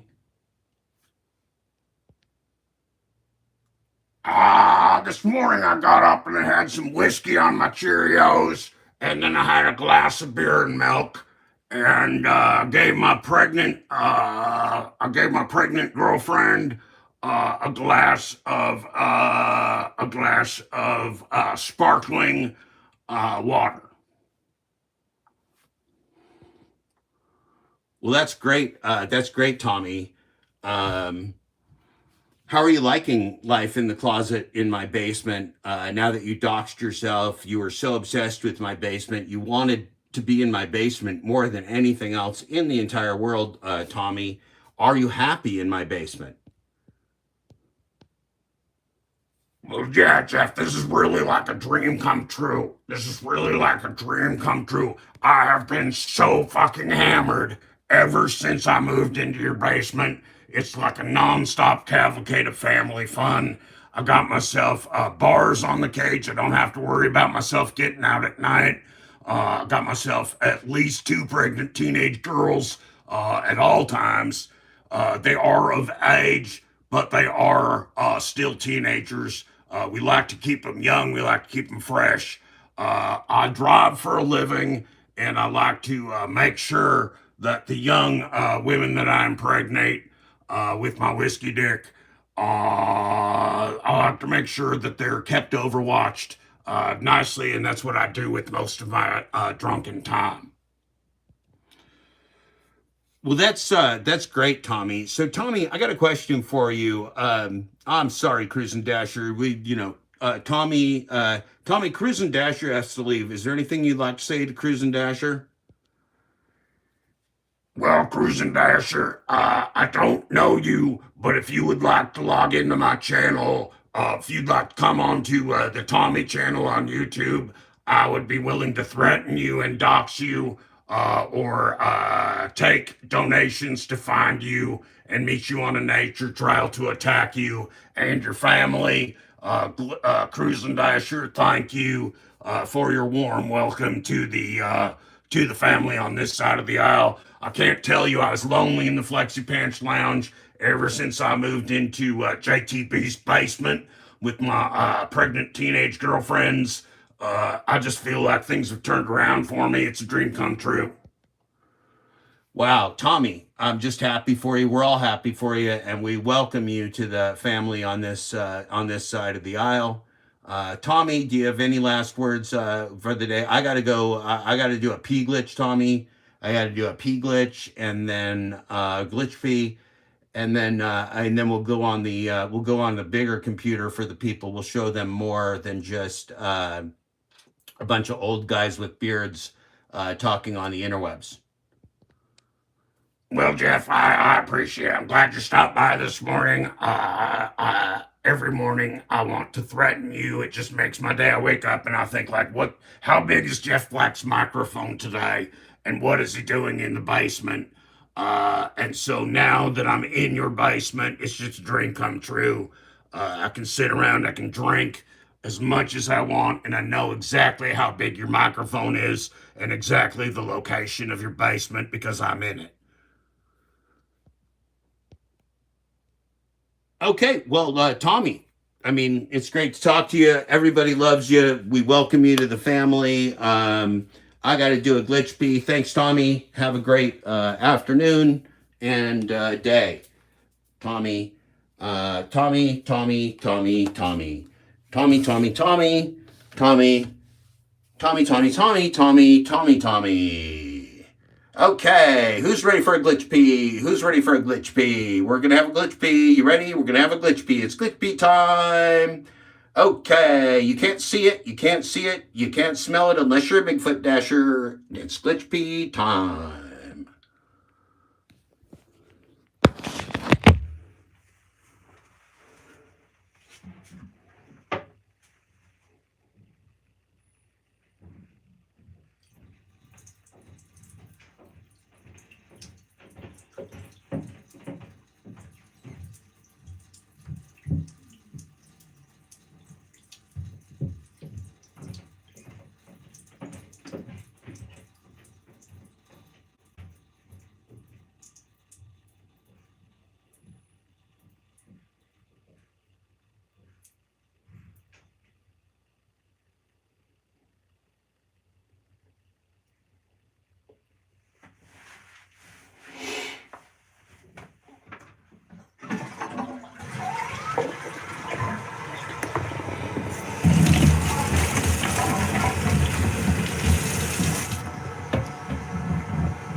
Oh, man.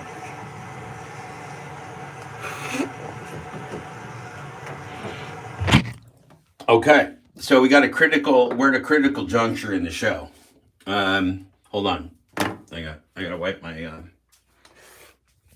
we're at a critical juncture in the show. Itchy nose. Oh, we're at a critical juncture in the show. Bye, Melissa. Love you, Melissa.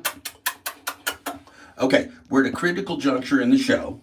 And so it's going to be a quick vote. It's going to be what we call a quick vote. We're going to take a preponderance of the quick vote. Put a 1 in the chat if you want to summon Pedro in the bathroom. Put a 2 in the chat if you want me to get to the computer and show more of your comments and your excitement. 1 in the chat if you want to talk to Pedro in the bathroom. If you want to invoke the Pedro with the door shut and the lights off. 2 in the chat if you want to skip the Pedro. It's a quick vote. You got 1 minute. Quick vote.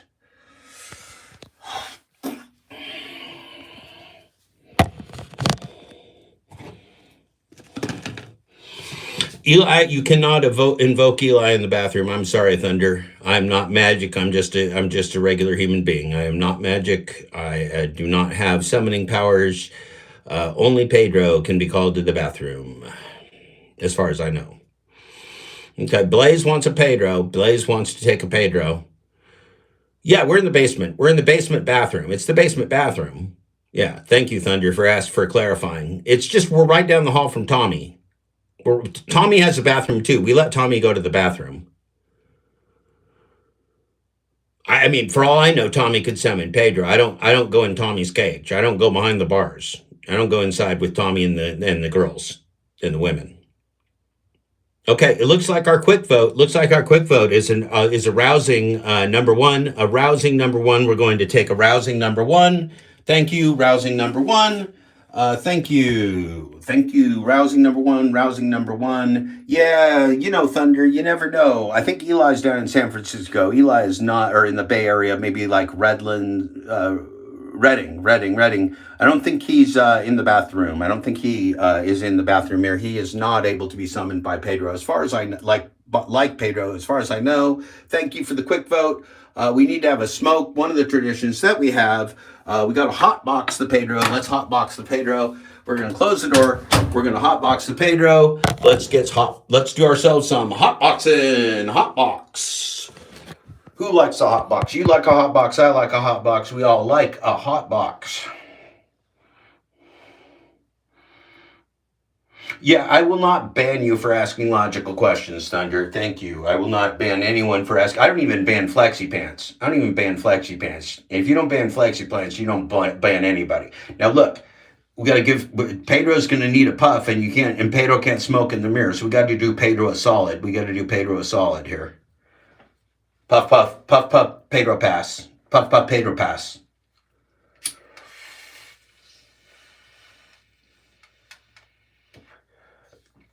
Good job, Thunder. Yeah, man. Excellent.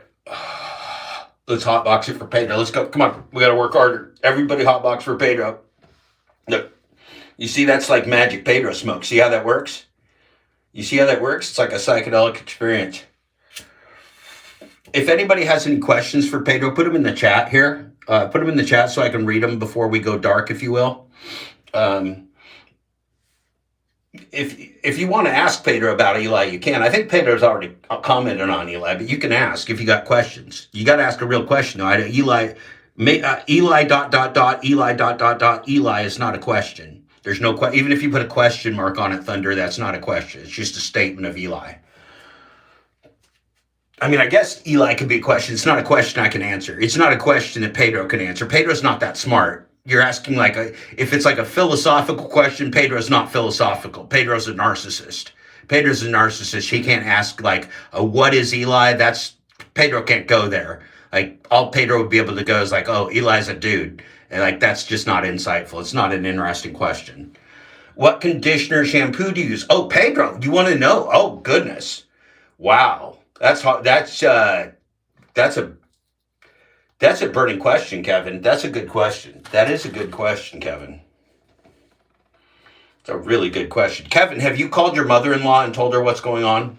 Kevin, did you let your mother-in-law know the show is on? Kevin, can I date your mother-in-law? Is she married?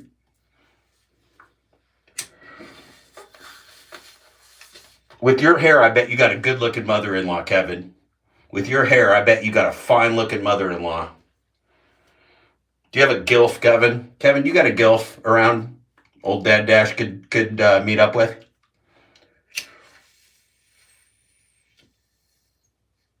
A good question, Thunder. That's a fair question. That's a good question. That's a good. We're hotboxing. We got a hotbox for Pedro though. Oh yeah. Okay. Well, we got to give that time. But keep me posted, Kevin. Keep me posted on your family, Kevin. Do share the comedy with mom-in-law. Give her my love. Tell her Dad Dash cares about her, wishes her the best, and is sorry for her loss. Kevin, thank you, Kevin. My best to your family, Kevin. God bless her. And I'm so sorry for her loss and your family's loss and your wife's loss. Thank you, Kevin. Anybody else have any questions for Pedro? Well, we're hotboxing for the Pedro. We are hotboxing for the Pedro. Now, we do have a special bathroom. A special bathroom sponsor for the Pedro interviews. The Pedro interviews Redken Scalp Relief Shampoo, not available in your local Walmart, not available in your local stores, only available from certified hairstylists, your finest hairstylist, the type of hairstylist that would work with Kevin. Redken Hair Products, professional hair products for professional hair.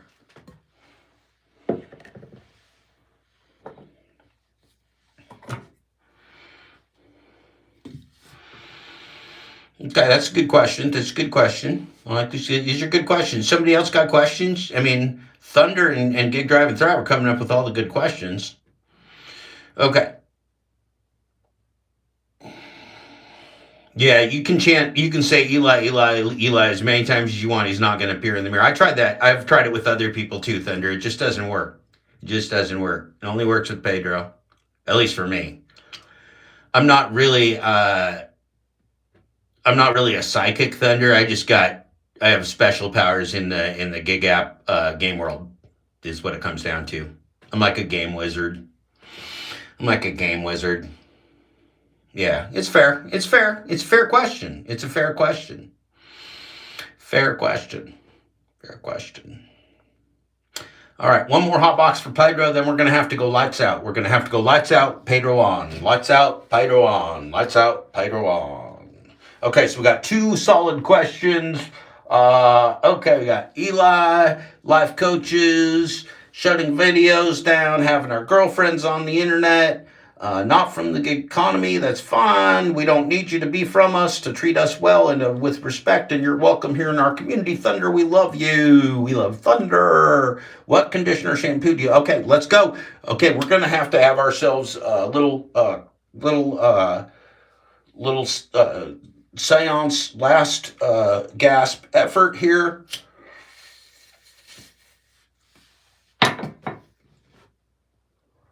Okay, are we ready? It's a countdown. Okay, 10, 9, 8, 7, 6, 5, 4, 3, 2, 1. The door shut. Pedro. Pedro. Pedro. Bing. Well, hey, Jeff. It's Pyro. What'd you need?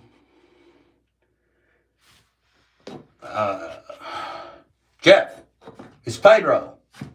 I'm offering you an olive leaf. I'm in your mirror. It's Pedro. Where'd you go, Jeff? Jeff, did you summon me into this bathroom and just not show up? Are you not coming up? Did you summon me and you're not on my show? Oh, hold on a minute. Hold on, Jeff. I think I got you muted. Pedro, you fucking dumbass. You had me pre-muted. I was talking the whole time and you had me pre-muted. You dumb as a wood post. Egotistical man. You had me pre-muted. What a prick. Well, Jeff, I thought you were going to be on the show. I heard you were going to be on the show live, and I thought he's going to come on and be crazy. Just completely and totally crazy. So I figured I better pre-mute you so that if you went crazy, you wouldn't impact my channel. Well, I guess that makes sense, Pedro, but I mean, you got yourself demonetized by stealing content. I didn't fucking get you demonetized. You got yourself demonetized. How would I come on your channel and be so crazy as to do anything that would damage you? And I don't do crazy stuff anyway, Pedro. What the fuck is that about? Like, what was that about?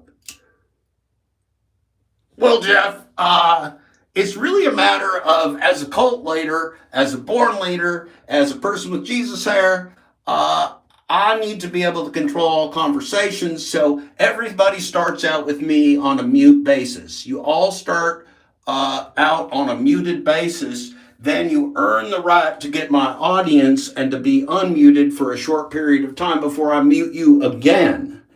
That's how it goes. I mean, first of all, can you imagine how I possibly could have been involved with anything with Nugs without a solid mute policy? You gotta mute that little fucker like half the time, or Nugs will drive you up the motherfucking wall. There has never, ever been a more aggravating gig tuber than Nugs. Wow. That's hardcore, Pedro. I mean, I thought Nugs was your friend. Did you guys have a falling out when you had the glitch competition? Like he was glitching by minute and you were glitching by order, or you were glitching by minute and he was glitching by order? Did you guys have a falling out like during the competition? Well, Jeff, a couple different things happened. First of all, I took that young couple out for dinner, and his girlfriend sat in the middle and she drooled all over me, and I've never forgotten it. She wasn't just drooling straight in front of her. She was drooling like to the side. And I don't even know how you drool to the side while you're eating, but she did. I thought maybe, I don't know, maybe it was like snake spit or something. Maybe she was real hungry. But anyway, I had to take them both aside and say, look, when I look at you, when I give you like the Charlie Manson eyes, that's a physical mute. I need you, when I stare at you, when I give you like the Pedro Charlie Manson eyes, I need you to take that as a physical sign to mute yourself and stop talking so that I can eat my dinner. And so I muted them for most of the rest of the dinner, but that girl still drooled on me. And it was exhausting, Jeff. I was like, I kept having to ask the waiter for more cloth napkins. There's drool everywhere, running on the seat, getting my pants wet. It was absolutely awful. My God, Pedro, that's like a horror show. That was in Vegas, right? Were you like at nice restaurants with the drooling redhead and Nugs? Yeah, man, we were at Ruth's Chris. We were at Ruth's Chris fucking steakhouse. And Nugs and this drooling girlfriend sitting there at Ruth Chris Steakhouse embarrassing the shit out of the king. I'm fucking the king in Vegas. Here I am, the king, the Lion King, Pedro DoorDash, Depends, Poopy Pants, Santiago, Mr. Bet on You, Mr. Double Down, the Lion King, Santiago, in Vegas, in real time, live, and at Ruth's Chris restaurant with Nugs and his drooling girlfriend, and it's an embarrassment. It's an embarrassment. I just don't know what to say about it. I can't get over it. Nugs and I have not talked since. Fine, Pedro. All right, so that's just fine. But Pedro, you also seem to have like a huge grudge against the jaded driver. Why is that? Well, Jeff, the jaded driver, he makes a lot of short videos that, in my opinion, make him out to look like a giant dickhole.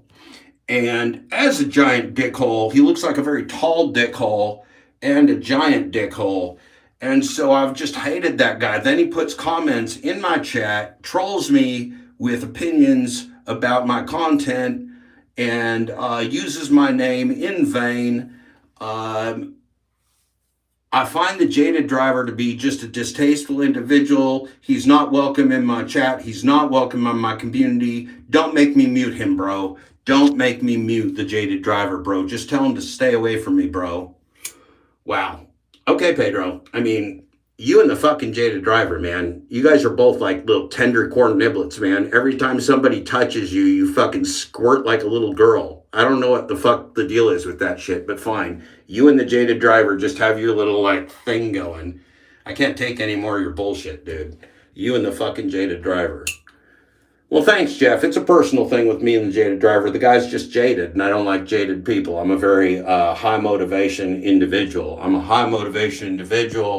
I motivate people not just on Motivational Mondays, but on 2 for Tuesdays. I motivate people on Wacky Wednesdays. I motivate people on Thirsty Thursdays, named after my great and best black only friend, Hannibal the Thirsty of Brooklyn, New York. Thank you, Hannibal. Hannibal, my black friend that makes everything possible. Thank you, Hannibal, one of the key sponsors of the Pedro community. And remember, Pedro and Hannibal, the gang stalking channel of lol cows everywhere. You're going to want to subscribe to Pedro and Hannibal.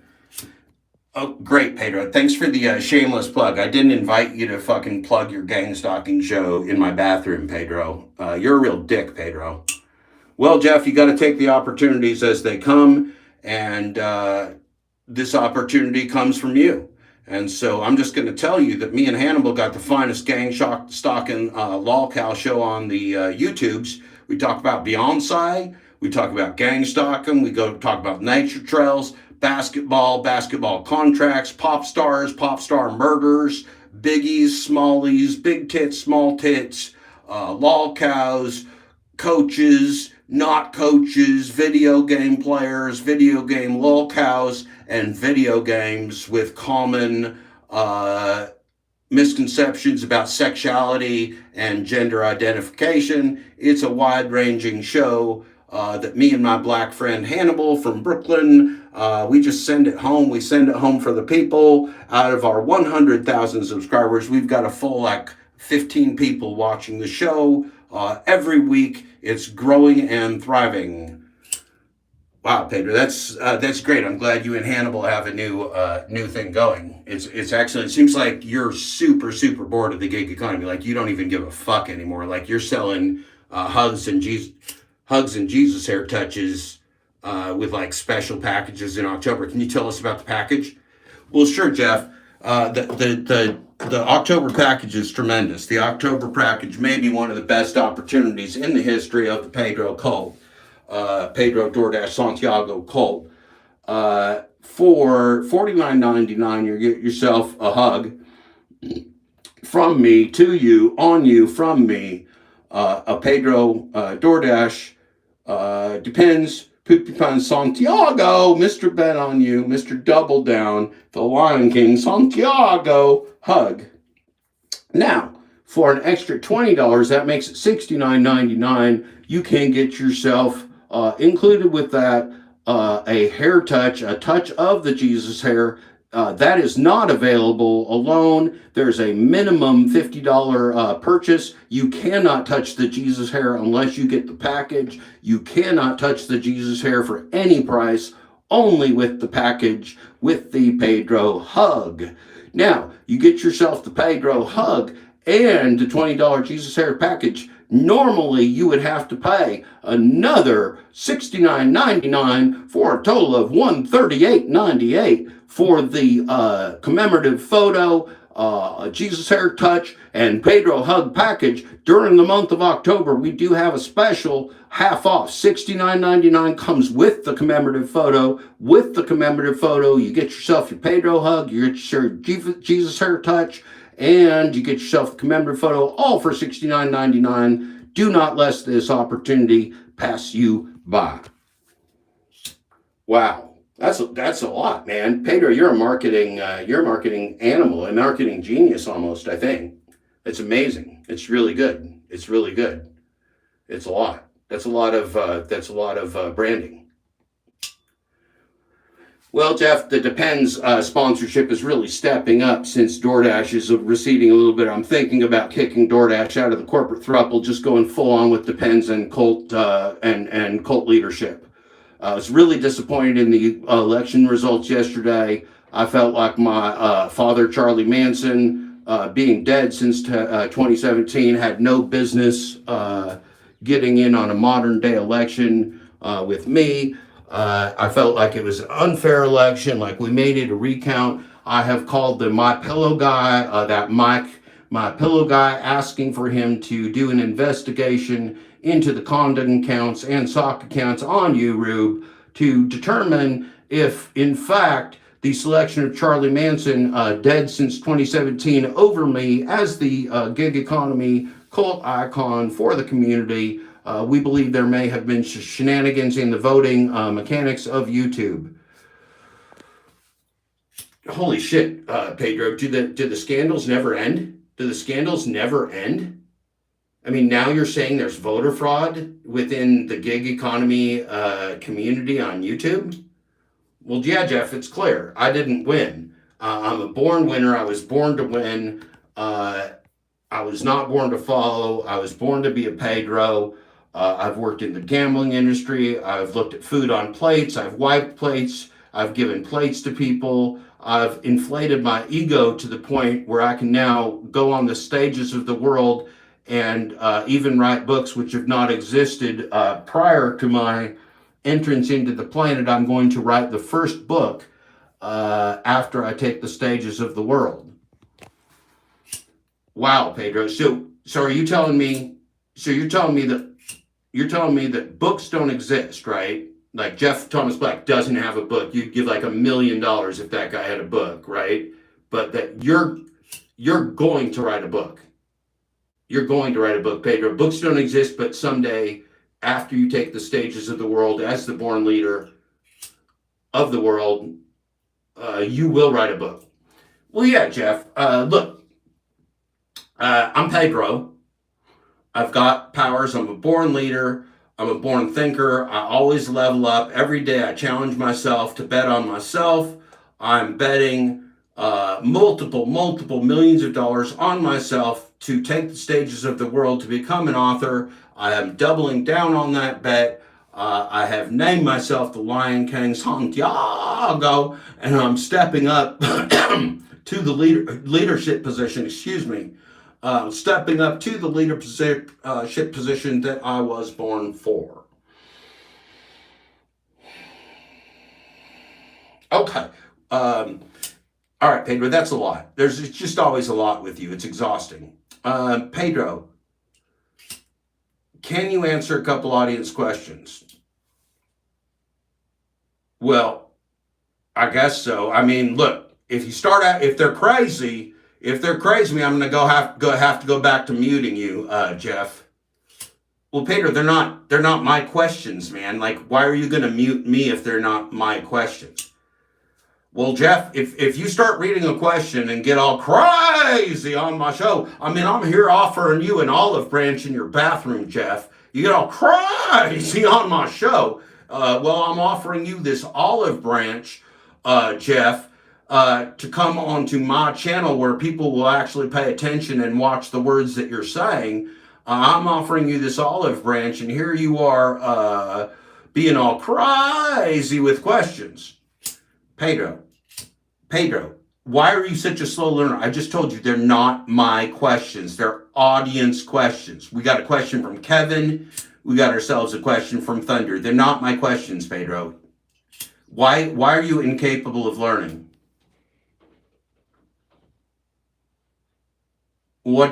Excuse me, Jeff, what'd you say? Jeff? I said, Pedro, they're not my questions. Why are you not capable of listening and learning?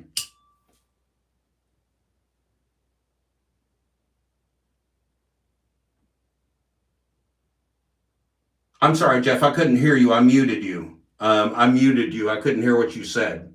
I saw that you were there, but I couldn't hear you. I muted you, Jeff. It seemed like you were going to go crazy. Okay. Are you serious? You muted me. You mean I was sitting there talking the whole time and I was just muted in the mirror by you, the spirit of Pedro, who I invoked in the mirror by closing the door of my bathroom, turning the lights off, and 3 times saying Pedro, Pedro, Pedro, and then bang you up in the mirror, and you muted me. You had me on mute again. We started off with you pre-muting me. Now you muted me again. You. God, Pedro, man, you're upsetting. Well, Jeff, every time you start talking, I'm afraid you're going to start acting crazy, so I have to mute you. Anyway, what questions did you have from the audience? Don't ask any crazy questions or I will have to mute you.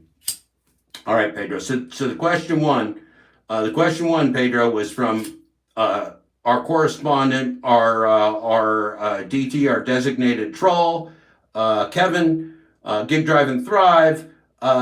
What is the product and process of choice for the Jesus Hire? Well, Jeff, first of all, that's a great question. First of all, that's probably the best question I've heard from somebody on the other side of the aisle in a very, very, very long time. The Jesus hair is a trademark for the Pedro.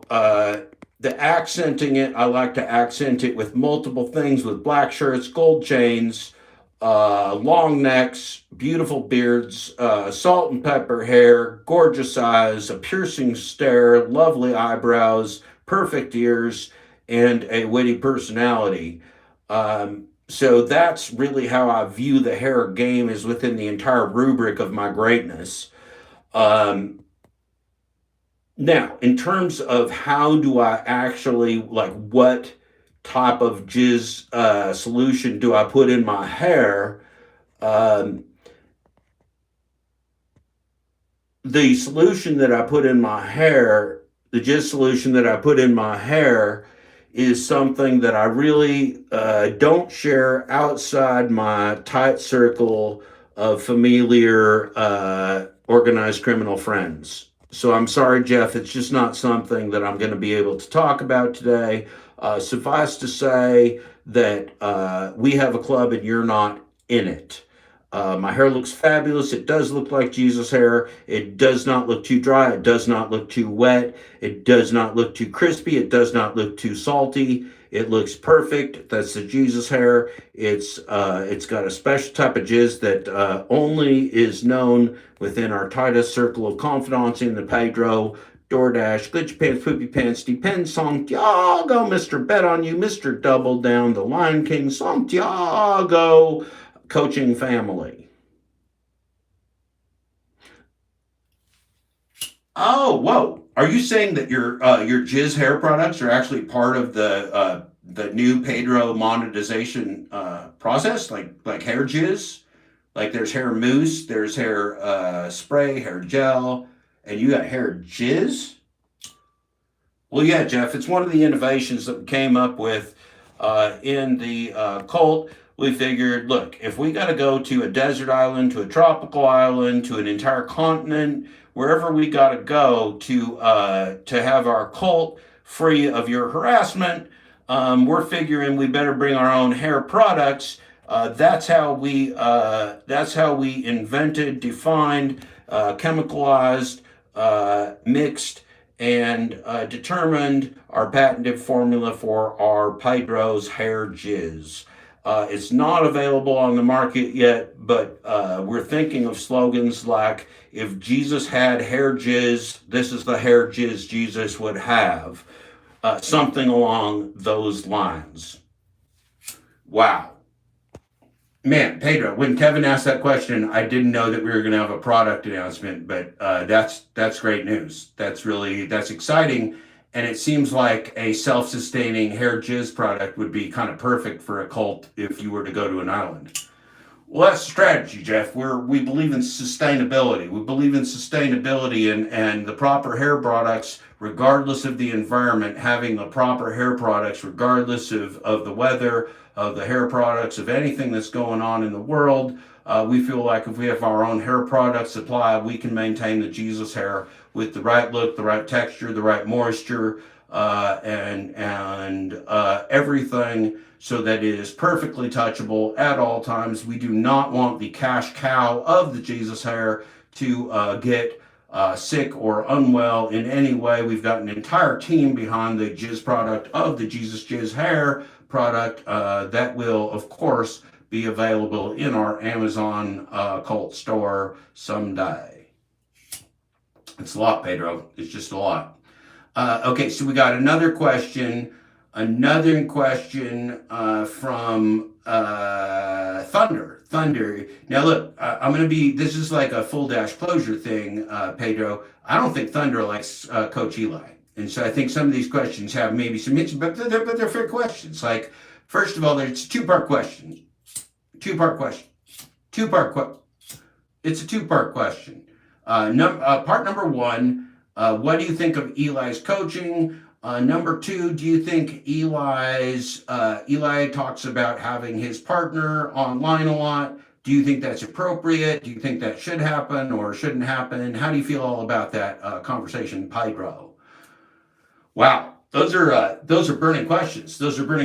Okay, Jeff, fair enough. We're here to get down to brass tacks, if you will, and those are good questions. Okay, so first of all, I like the fact that Eli talks a lot about me going into coaching and how he sees my talent in coaching, because I also see his talent in coaching. We both want to influence people. We both want to change lives.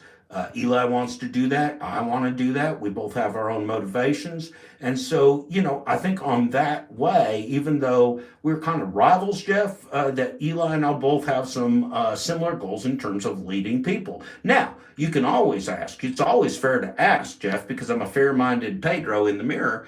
It's always fair to ask, is this somebody that should be leading anyone? And, every person has to ask that for themselves. You have to ask that yourself, that if you were playing, like if you had played a game with AI, you'd have to ask yourself, is this a game I want to play? Do I trust this game? Should I play it?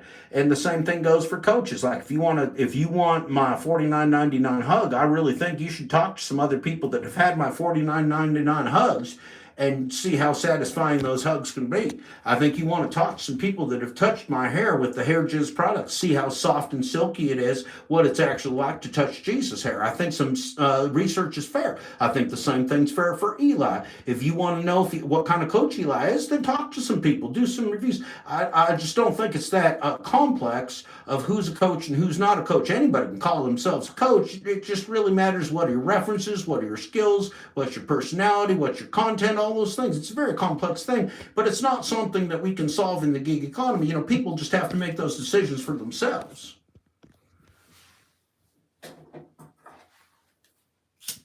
Wow. I mean, Pedro, those are kind of wise words. For you do your best work in the mirror, my friend.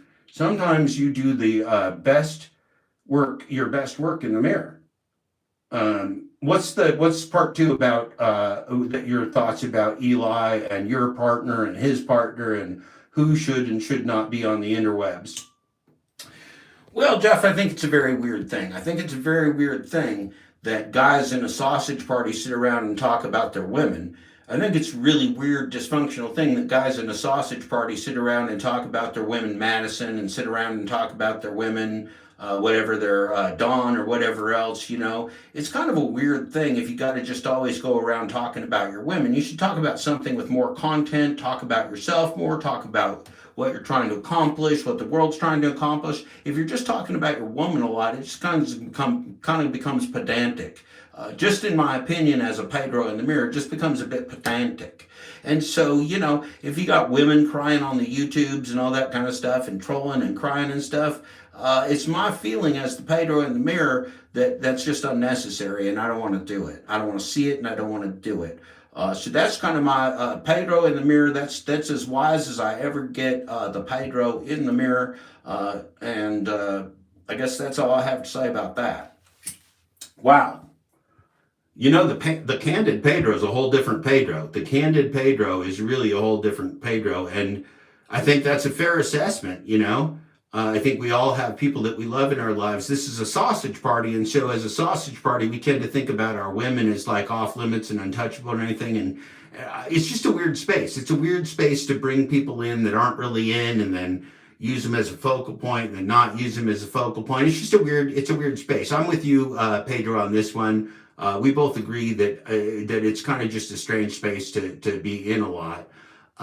Like the difference, I would say, like I'd give a different example, like Robert Reese's wife actually does DoorDash and rides in the car with him and moderates his chat and is very highly involved. So like she's actually a gig worker and understands the business with him, very different than just kind of using an extension of a partner, as fodder for discussion. I guess that's the point. Now, there's nothing wrong with talking about our partners and relationships. That's Eli's prerogative. I'm just talking about it, more in terms of a gig economy. Well, Jeff, I think you got a couple points there, good points. I think it's fair to talk about that. Pedro, I'm going to give you, my battery's going to run out on my phone in the bathroom here, Pedro. I'm going to give you the last opportunity to say anything to your fans out there. I know you were disappointed in yesterday's election results, Pedro, with Charlie Manson coming in ahead of you. What do you have to say to the fans? Well, Jeff, we're still retooling over here at Pedro and Hannibal headquarters. We're still figuring out our lolcow business. We're still figuring out the cult business. But I'm going to tell you, everybody, all of your friends, all of your family, everybody should be looking. Can they get a cash advance? Can they get a payday loan? How can they afford the $69.99 hug, hair touch, and commemorative photo package from Pedro, DoorDash, Depends, Poopy Pants, Santiago, Mr. Bet on You, Mr. Double Down. Steve Lion King Santiago for our October special. Remember, $69.99. You'll get your full Pedro needs taken care of for the month of October. All right, Pedro. I mean, I can't take any more. I'm going to tell you that. So I'm going to turn off the lights. Thank you, Pedro. It's been great being with you. As usual, we appreciate your time in the bathroom. Wow. All right.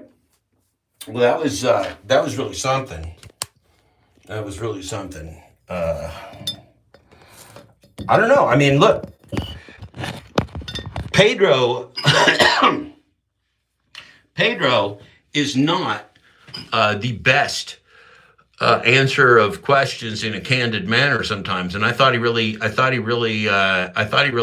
brought the truth bombs today. I thought he really brought the truth bombs today. Oh, let's see. What do we got here?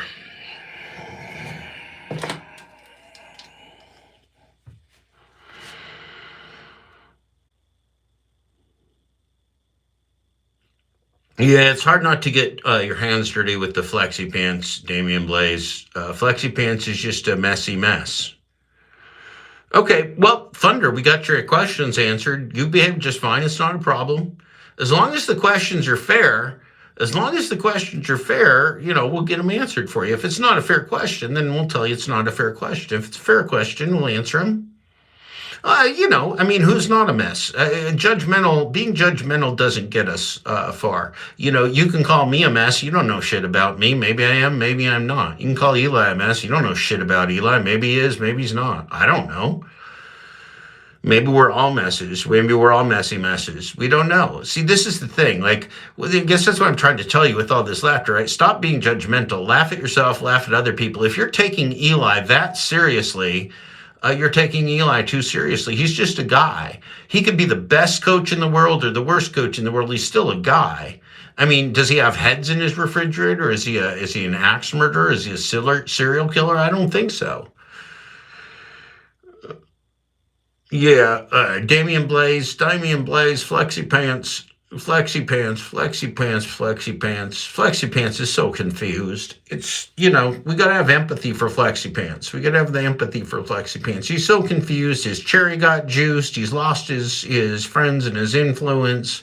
We got to have empathy for the Flexi Pants. Maybe the Flexi Pants will wake up someday. Miracles happen, Damien. We believe in miracles. We believe in miracles around here. Flex is just a guy. He's just a guy. That's right, Flunder. That's why we love the Flexi Pants. That's why we don't block the Flexi Pants. He's just a guy. He's just a guy. Sometimes he does stupid shit and has bonehead takes. A lot of time Flexi does stupid shit and has bonehead takes, but he's just a guy. Clone VPN. Well, yes, you are like clone virtual private network. So that's like an acronym. It's like an acronym. It's like a capital acronym. Thank you, Clone VPN.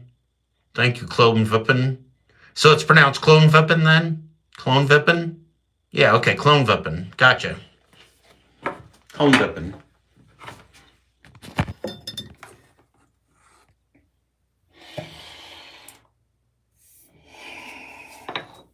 Clone VPN. Yeah, I got it.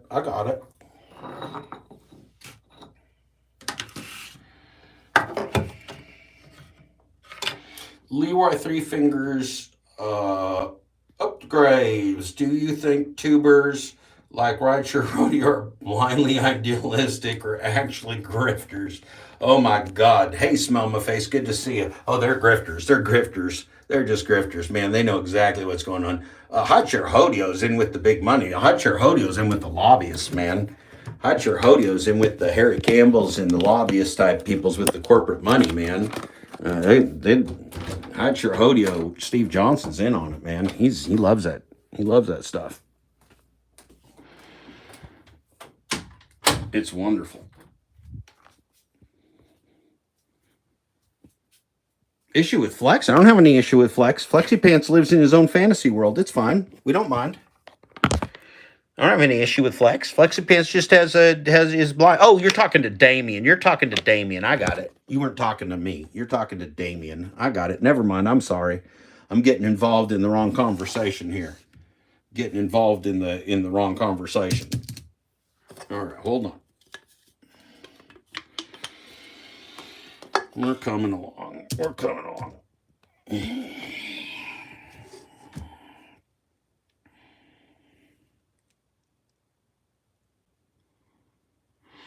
Thunder, look, here's what we're not going to bring into the chat, Thunder, is what you're doing right now is what we're not going to bring into the chat. That's called old news. Everybody knows the past. We can research the past just like you can. You don't have to keep repeating it. We know you don't like him. We've been fair. We've let you have your piece. And we like you. We are happy to have you here. You do not have to be an Eli fan to be here. He is not our leader. He is not our coach. He is a guy that's also in the community. I'm not warning you. I'm just saying, like, don't bore us, man. This is a lot of fun. Let's have fun. We're not, like, obsessed with Eli. This is not the Eli show. Eli is not on my show. Eli's never been on my show. It's not the Eli show. Not the Eli show. It's the Jeff show. Well, Flex comes into our lounge. I mean, Flex has been in our chat, Thunder. Flex has been in our chat. You got to know the difference, man. Flex has been in our chat this morning. We're talking to Flexi Pants. He's right here. We're not obsessed with Flexi Pants. Flexi Pants has been in our chat, man. You got to pay attention. You got to pay attention.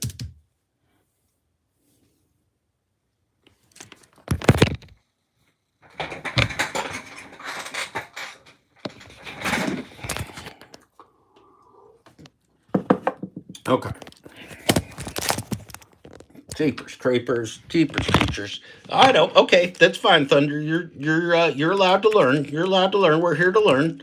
We just don't want to get like distracted. We got real funny things to do here on real funny subjects and real serious subjects. We just don't want to be distracted by a bunch of gobbledygook that's like historic history. It's right here. It's right here.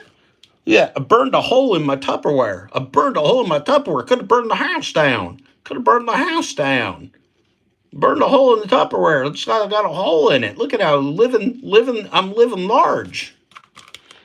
Living large. You know what's funny, Thunder? That for being a stoner, I don't really get stoned at all. I'd say it's almost more of a habit that I do while I work all day. I'm like the not laziest stoner in the history of the world. I didn't start smoking until I was 38, so I never got lazy from it. I just do it because I like it. But it doesn't, yeah, no, I mean, my noodle's all fine. Oh, yeah. See, that's not a good idea, though. You don't want to start. I didn't let my kids smoke weed when they were teenagers. I didn't smoke. Yeah, we're the same age. I'm 55. I didn't let my kids smoke weed. Drugs are not for young people developing their brains, for goodness sakes. They're for 55-year-old riders. Drugs are perfect for 55-year-old rider. If you are a 55-year-old rider like me, I suggest you take a lot of drugs.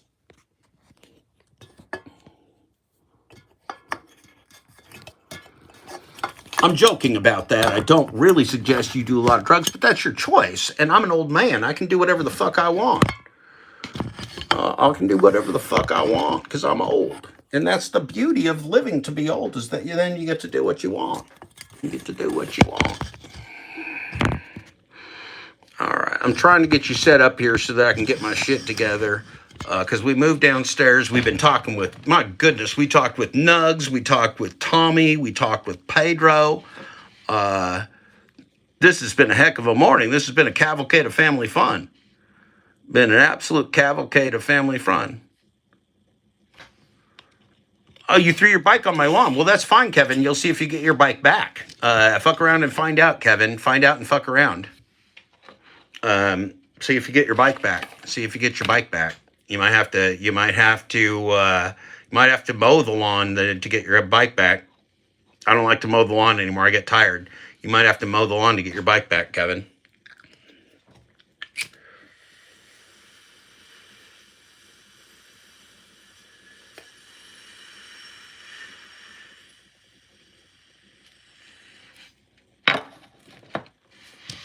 How's the audio out there? Can you guys hear me okay? Is it all right?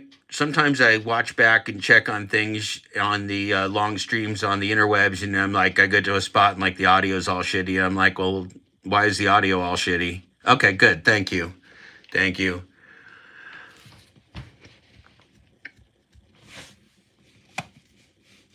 So let's see here. We got to get something interesting. Let's get something interesting this morning. This morning we have interesting things. All right. Okay.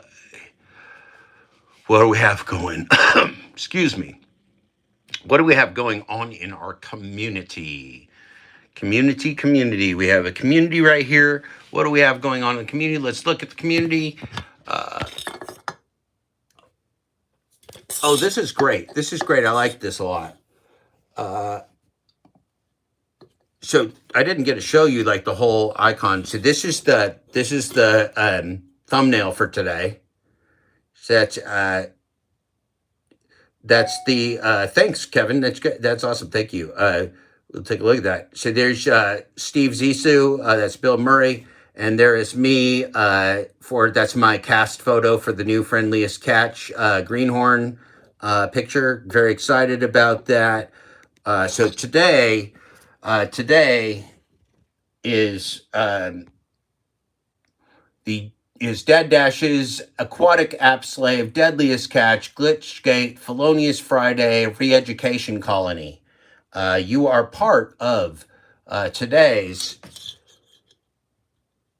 Dad Dash, Aquatic App Slave, Deadliest Catch, Glitchgate, Felonious Friday, Re-Education Colony. Congratulations, you are going to be re-educated. So let's see, what do we got in the community here? What do we got in our community? Oh, this is great. Check this out. So college football kickoff live.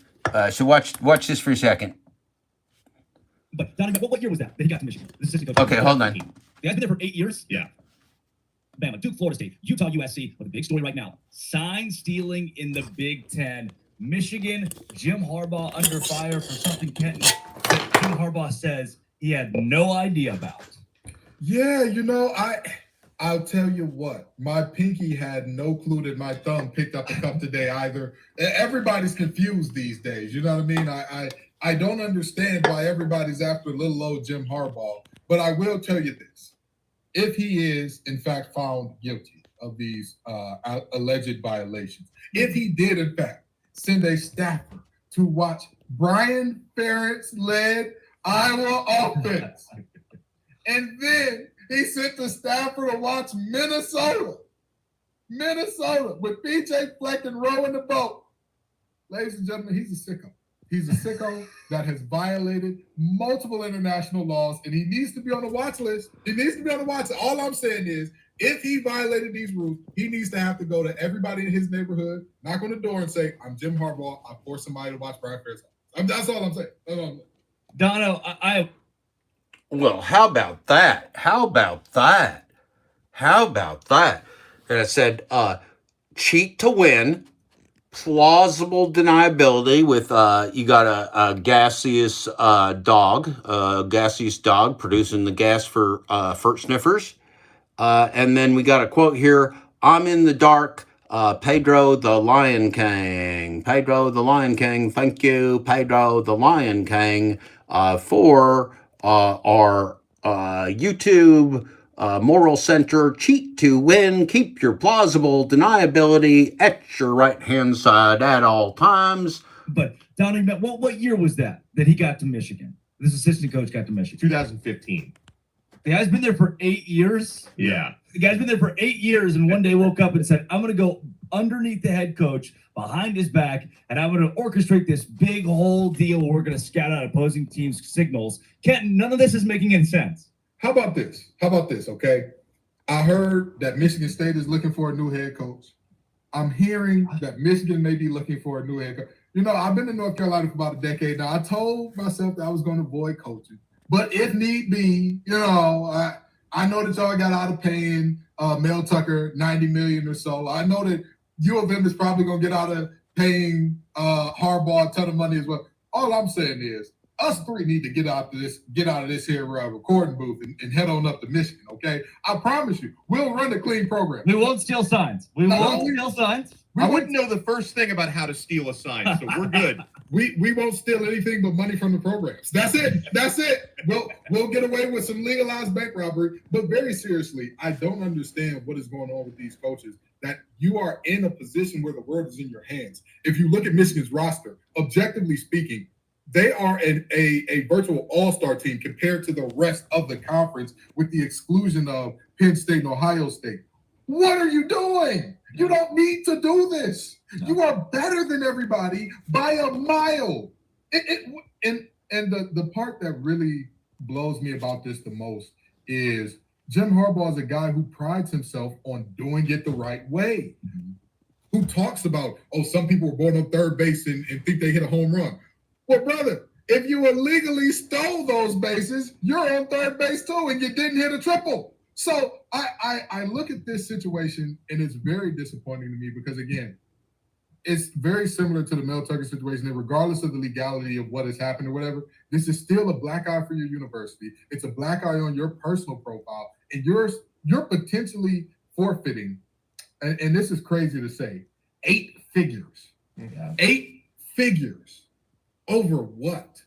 For what? If you didn't think your team could win, go to Rich Rod route. Rich Rodriguez ran Michigan into the ground, got his checks, and left. He left. What are we doing here that you feel the need to cheat in this way that is now, after you've already just come back from a suspension, put yourself in more trouble?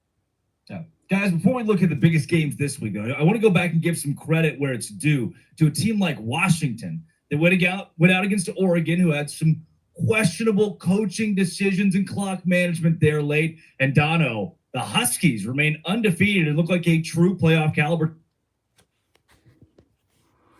Well, that's disgusting.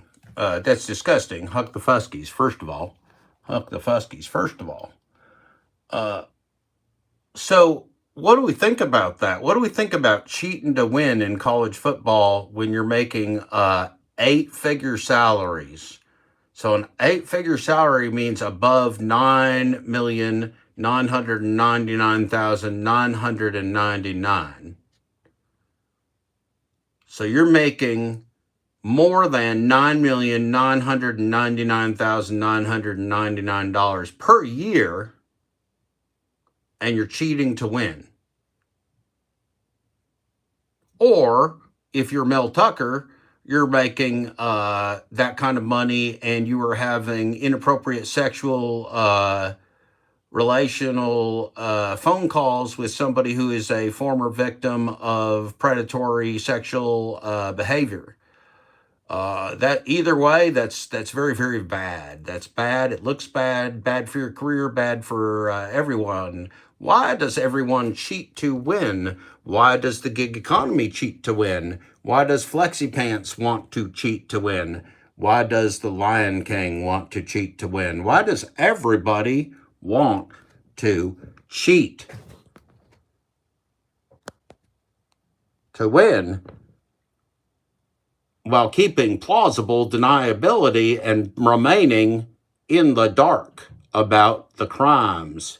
Well, this is late-stage capitalism. We are cheating to win. Speaking of cheating to win, here's another entrant for cheating to win. We got the Steve asking for slots. We got the Steve asking for 13, filing false claims, protecting his wonderful content for Dragon Link Happy Bonus Prosperous, for the asking for sluts, and his Walmart Spark Driver ride along protected on behalf of the Dad-13.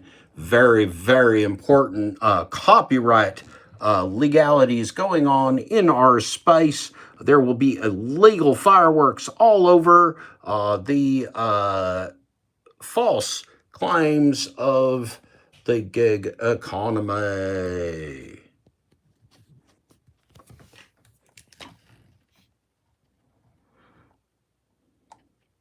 Now, this is interesting. You may not have seen this. This is Mr. Flexi Pants. So part of the hallmark of the gig economy is flexibility. And part of flexibility is being able to put your ankles up behind your ears. Put your ankles up well behind your ears. Very important part of the flexibility. And so this up here says Flexi Pants, aka Mr. Flex, has a new logo for the lounge.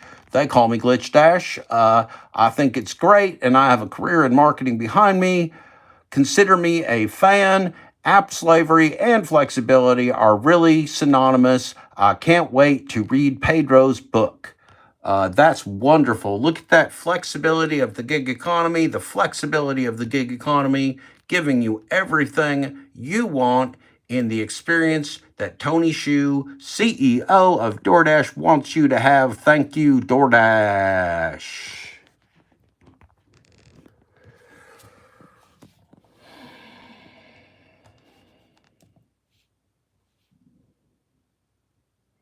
Thank you to our newest subscriber. We have no idea who you are, but we think you are a wonderful new subscriber. Thank you, Daniel Alderfer. Daniel Alderfer. Okay. What do we got? Okay, everybody, how are we doing? Let's see. What do we got next? We got to go to something exciting. It is Felonious Friday. What type of felonies do we have going on for Felonious Friday? Ooh, this is interesting. Let's watch Glitch Dash watching us, watching him, watching us. Let's watch Glitch Dash for a minute. I need me a Glitch Dash fixed. Can we get a Glitch Dash? Fix? Let's get us a Glitch Dash fix. Battery 100%. Connected to Freeze iMac. The battery's 100%, and it is, in fact, connected to Jeffrey's iMac. Okay, what do we want to do? I wanted that last video.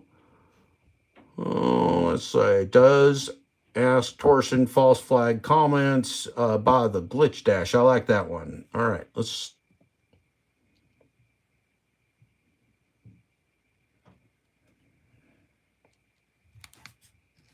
Connected to iPhone and Jeffrey's iMac.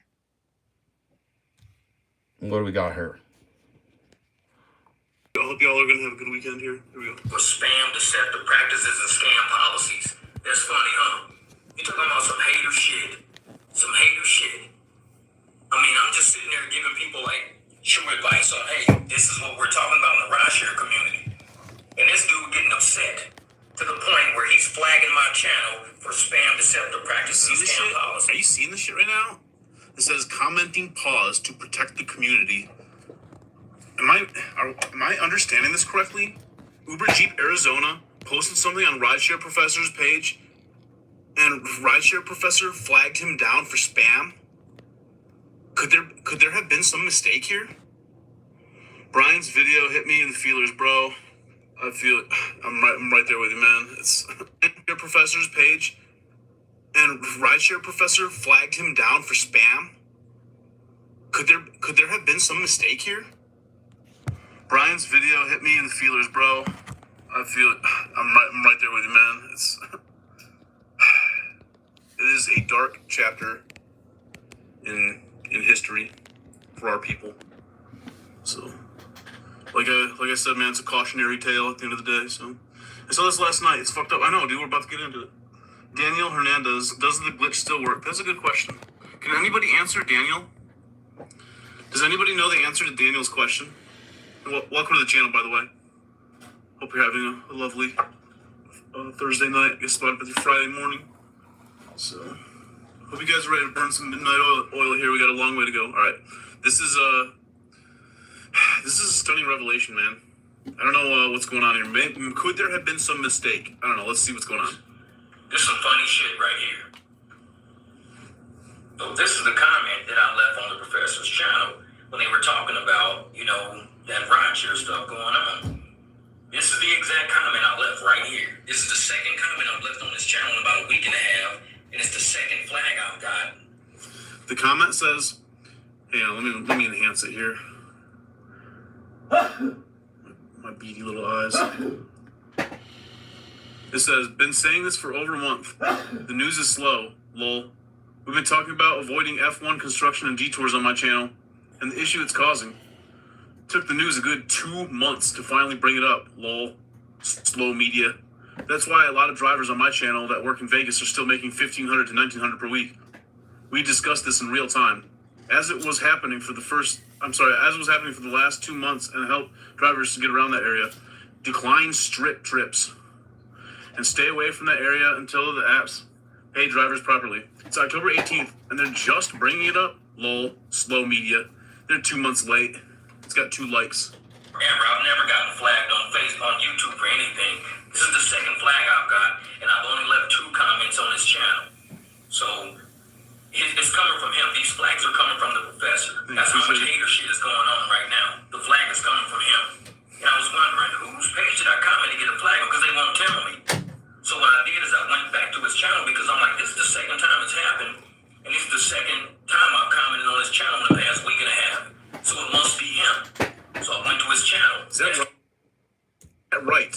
Could there be some mistake? Could there be misunderstanding, folks? I don't understand YouTube enough to the degree that I could answer that question faithfully and with confidence. Can anybody on this here audience answer the question? Could there be some mistake? Is it possible that somebody besides the rideshare professor is causing this to happen? To Jeff, Uber Jeep Arizona? Why would he flag him down like that? Doesn't make sense.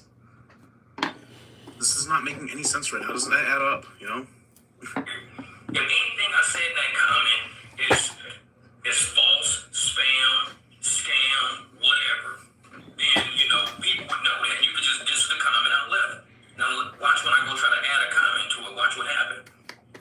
If I go, let's just say I don't leave anything. I'll put real talk. If I try to hit this, look what pops up. Comment pause to protect the community. You see that, right? That's only on his channel. Only on his channel do I get that. I don't get it on anybody else's channel. Let me prove it to you. Watch this. I'll go over to, let's say, anybody's random channel. Let's say right here. Like this guy. He says, Uber Jeep, that's cold. And I'll put, but it's true.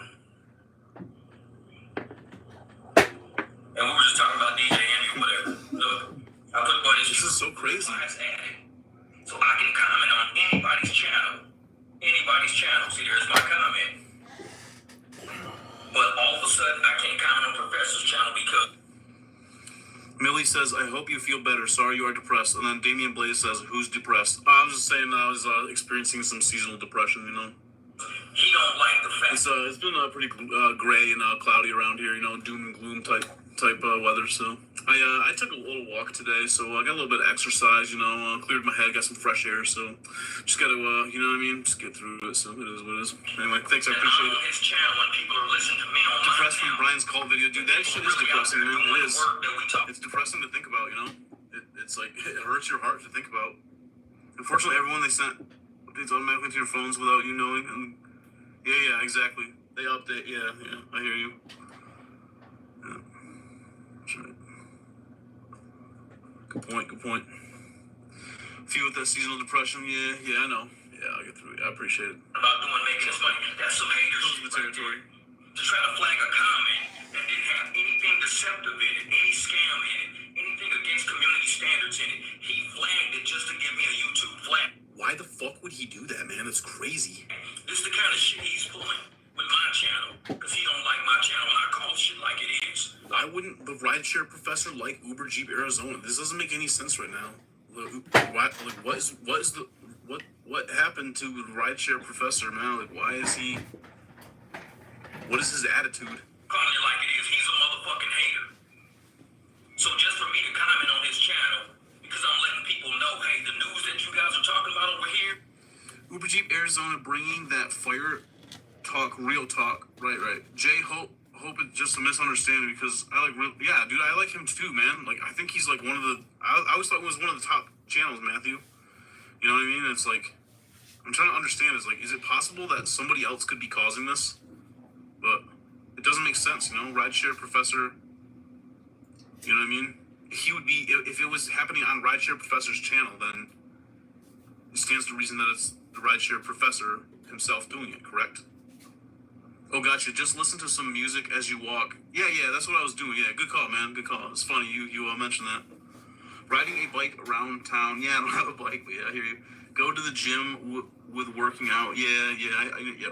But yeah, I used to do calisthenics, like boxing type stuff. So yeah, appreciate it, man. Thanks for the advice. This is what we've been discussing. I'm trying to protect drivers, trying to help drivers, trying to get drivers money to feed their. This is funny, D-Blaze, because you got like life coaches out here offering $49 packages, and I got people like you in the chat here that got free advice. So thanks, appreciate it. Families and all of this shit. This is what I'm trying to do. It's just it's just in this here gig space, man. You gotta know where to look. You see me comment me. I'm sorry. I'm meaning to keep interrupting here. He said, I'd say Rideshare Professor is one of the pillars of this community. I know. I'm right there with you, man. This is I hope he's not flagging Uber Jeep Arizona. They're both good people. Yeah, I don't know. I mean, the Rideshare Professor's definitely had a couple boneheaded takes, but I don't know. This is just... it seems like some, I don't know. Oh, he gonna flag me. He gonna flag my comments spam. Well, that's some hater shit right there. This is the professor. This is the motherfucker y'all listening to. Who's going around flagging YouTubers who ain't doing nothing but trying to help the community. Now, is it possible that somebody else is doing this somehow? I don't know. Can other people make this happen on, other people's channel? Rideshare Professor might have gone to the dark side of the force. It's possible. I don't see it though, you know what I mean? It's like I've never seen any indication of that. The only thing I can say negative about the Rideshare Professor is that one time I tried to point out on his channel that Mike was a fluffer nutter, and he basically, your driver Mike, and he defended the guy, so that was kind of when I stopped listening to Rideshare Professor. But I kind of like, I tune in. It just depends on the article or whatever. Like I tune in or whatever because. I don't know. I do like his his hatred for Dara really appeals to me. But it's just like I've said, he just had a couple boneheaded takes, so it is what it is.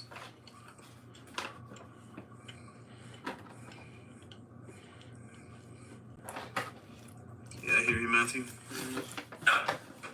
ain't shit I said and what I typed that be constituting the spam. Ain't shit I said that's constitute anything deceptive.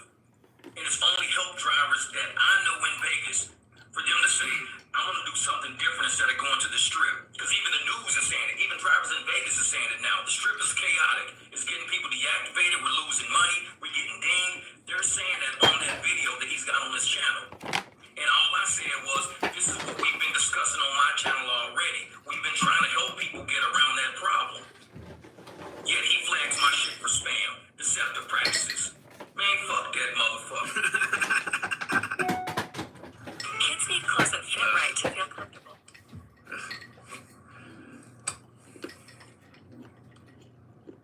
Like I said, that was a bitch move. I would call it what it is. I would totally agree with that, man. Using the flagging system is a bitch move. To sit up there and to see me in the industry, everybody knows how my channel works. But then you got YouTube content creators.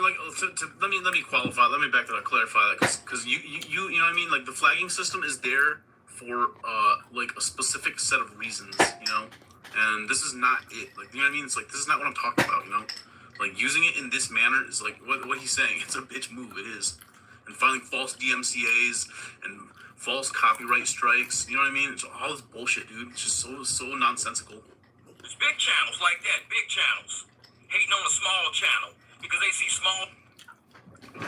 Raging Wagey, man. I don't know why he's changed your name from Baby Daddy, but I dig it. Push-ups is the best medicine. Yeah. Have you ever seen the Howard Bloom push-up? This gig is getting wild, dude. Yeah, it is. It really is, Millie B. It's going off the fucking rails. It's pretty out of control around here most days. Uber's Arizona's funny, and he's got super cool lingo. Yeah, and he's very smart. He's got a lot of wisdom. Rideshare Professor is a professional. Does the glitch still work? Latchkey Kid. Channels Good question. getting some attention, seeing small channels actually helping the community. And these raggedy motherfuckers want to sit up there all, I don't want you helping nobody on my channel. I agree it's a bitch move, but sometimes certain individuals who take things too far usually deserve it with being taught a lesson. Yeah, that's what, you know what I mean? That's why I kind of like, I thought about it for a second. I was like, sometimes it is necessary, but like, I don't know, man. In my opinion, only in very certain circumstances, so. Close up of that there. That'll be. I want you trying to help no drivers over here. A good little thumbnail later. I don't want nobody watching your content. We over here trying to feed families and help families. Right. And you gonna try to flag my motherfucking channel? Right. Flag my shit? Right. To like, I don't know, man. To like, to do what? To say what? Why? Why did he do that? Why was he offended by that comment? It doesn't make any sense, man.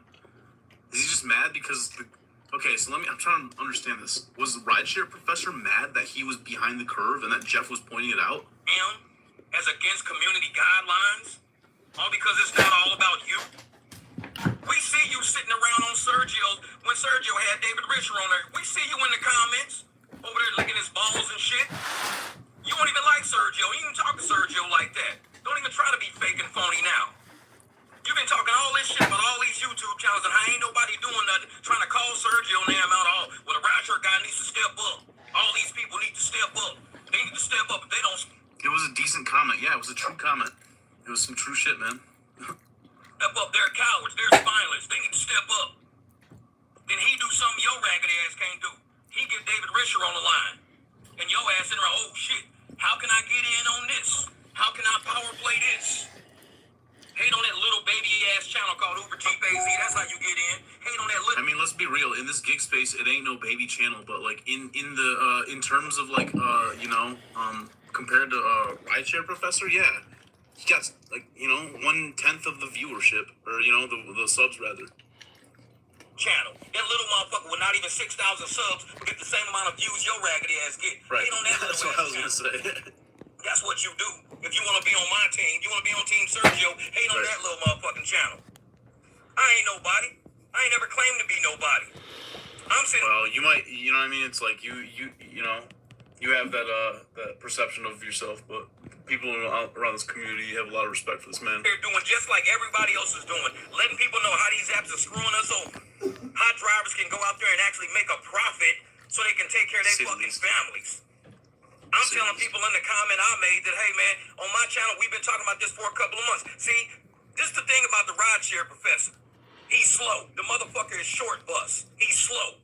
He talk about shit 2 months afterwards. He sits online and reads the fucking news to people like they don't know how to read fucking papers. We can read.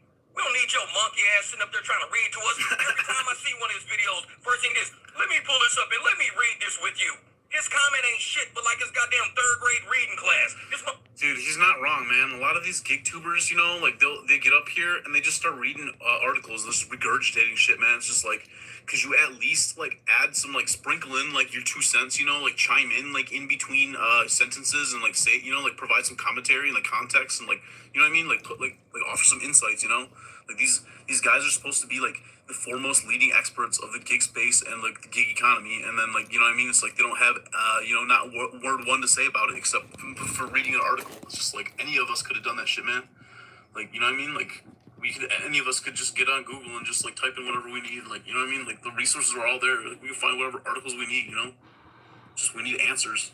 Motherfucker sit around reading shit to everybody. Okay, let me read this article to you. Motherfucker, I can read. Right. I'm 50 years old, I can fucking read. Right. He ain't got no content. And the thing is, though, it's just we need content creators who are going to help the audience read between the lines. See what I'm saying? Does that make sense? I hope that makes sense.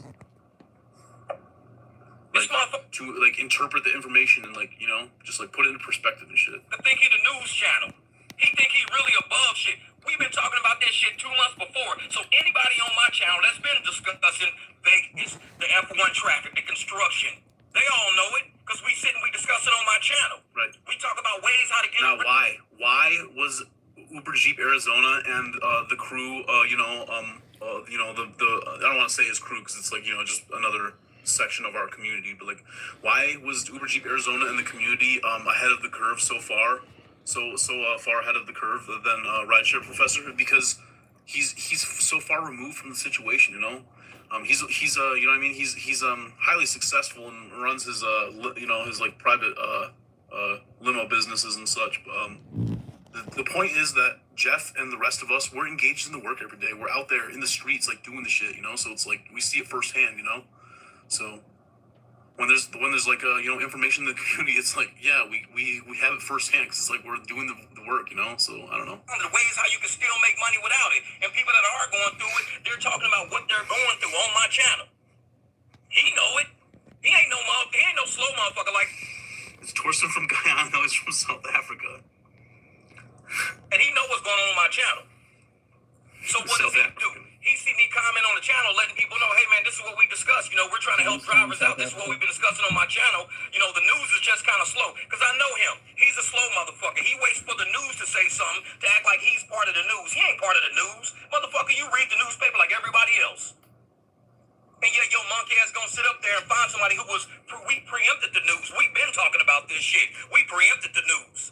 We've been talking about this shit for 2 months. And instead you going, oh shit, you know what, if you guys really want some help and understand how this Vegas shit's been solved, there's a channel, Uber Jeep Basie, they've been discussing, they've got a lot of Vegas drivers on this channel over there. They've been talking about it already. They figured it out. This is what they do over there to solve the problem. This is what they do. But instead of doing that to help... I'm sorry. Excuse me, I'm just laughing at that name, man. Nostradamus. that just tickles me pink. Anyway. Community out. Yo, monkey ass. Oh, this is spam. This is deceptive practices. This is against community standards. And it's funny. Because when I got this flag last week, after I left a comment on his channel, it never occurred to me where I got it from. I didn't, because I'm like, I don't leave spam on people's, I don't. It's so crazy. It's so crazy that it like happened multiple times. Are you out of your mind? Against community standards. What the fuck is this about? I didn't think nothing of it. But today when I got it, I remember. I left a comment on this dude's channel. It's gotta be his fucking channel. Because I don't comment on everybody's fucking channel. Welcome. So I only comment every on motherfucking shit when I see something like, hey man, we can help people out. This is what we're trying to do to give people profits. So I commented on this shit. A few hours later, I go on Facebook, the motherfucker pops up. Oh, you've been flagged for community standards violation. Dude. Like, where? Folks, I don't know if you have any experience with this, if you're listening to this, but it grinds your gears so bad. Like, it's so infuriating to wake up and, like, you have an email notification saying that you got, like, it's like, you got, like, a flag, or, like, you got, like, a strike or whatever. It's just like, are you out of your mind? So I sent a message to YouTube. What are y'all talking about? Where? And I said, you know what? I bet this hating motherfucker probably flagged my comment. Now the trolling season. No, I don't. Trolling season is never coming to an end, right? Raging Wagey, right? You have to invest in the long term, all right? Well, it's about when it comes to trolling, you wanna invest in long term gains. So just remember that. Because it's anonymous. You don't know who's doing it. So I went back to his channel. I tried to enter a fucking comment. The button popped up again. No, Screen. I can see Raging Waging the appeal to the seasonal the cyclical format of trolling. I can see there is benefits to that, but if you invest in the long term format, you're talking about exponential amount of lulls. So just keep in mind. Something to think about. Popped up. Oh, you can't comment on here for a day. Man, fuck your ragged ass. What's up, Coach? Welcome.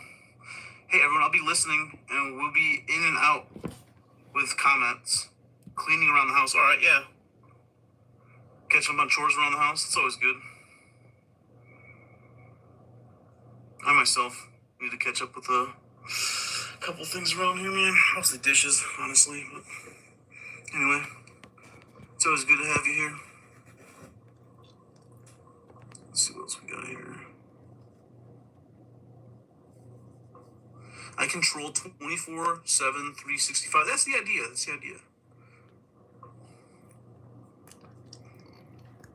Method trolling, if you will. Anyway. I hope everybody see the kind of fucking hater you are. I hope everybody see the person you are. Yo late motherfucking 2 months late raggedy ass. You don't even do motherfucking ride share. You do private rides. Oracle Fast Money Trader. What's up, friend? Welcome. Yeah, I don't have the raspberry jars no more. I just have the hot sauce wrapped in paper towels in the cocktail glass. You read the fucking news like these people a bunch of fucking third graders. That's all your channel does. You sit there and read shit to motherfuckers like they illiterate. We over here having real adult-ass conversation. I ain't gotta read shit to nobody. No, that is true. That is true. When you go over to Uber Jeep Arizona's channel, it's not just some like regurgitation of an article. There's an honest. Excuse me. Goodness gracious. Jiminy Jillikers, folks. What was I saying? Oh yeah, you go over to his channel and on his broadcast, it's an honest conversation. You know, like you're gonna talk about some real topics, and you know what I mean. If you stick around, you're gonna get honest for a minute. So that's what we need around here. A real adult conversation over here. We chatting about shit over here. And your monkey ass over there reading the fucking newspaper like you grandpa reading to a bunch of fucking third graders.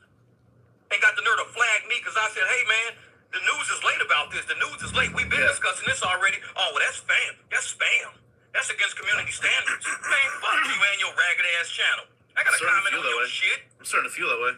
All you doing is you trying to work your way up the chain to make you think you really fucking important. That's all you doing. I ain't even nobody. I'm a 5,000 subscriber ass fucking weak ass fucking channel, and your ragged ass is trying to keep me off your channel because I'm trying to help people. Because you know what it feels like when a motherfucker's raising up. I only got 5,000 subs, 6,000 subs. I get the same amount of views your raggedy ass got. And how many fucking subs you got? Nobody give a fuck about your channel. You know what? I'm starting to feel the same way Uber Jeep Arizona does, man.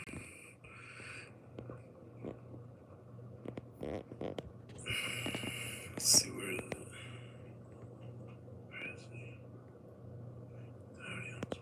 Maybe I already unsubscribed to him. Let's see here. Yep, see that? I already unsubscribed to him. You know what? Fuck Torsten, man.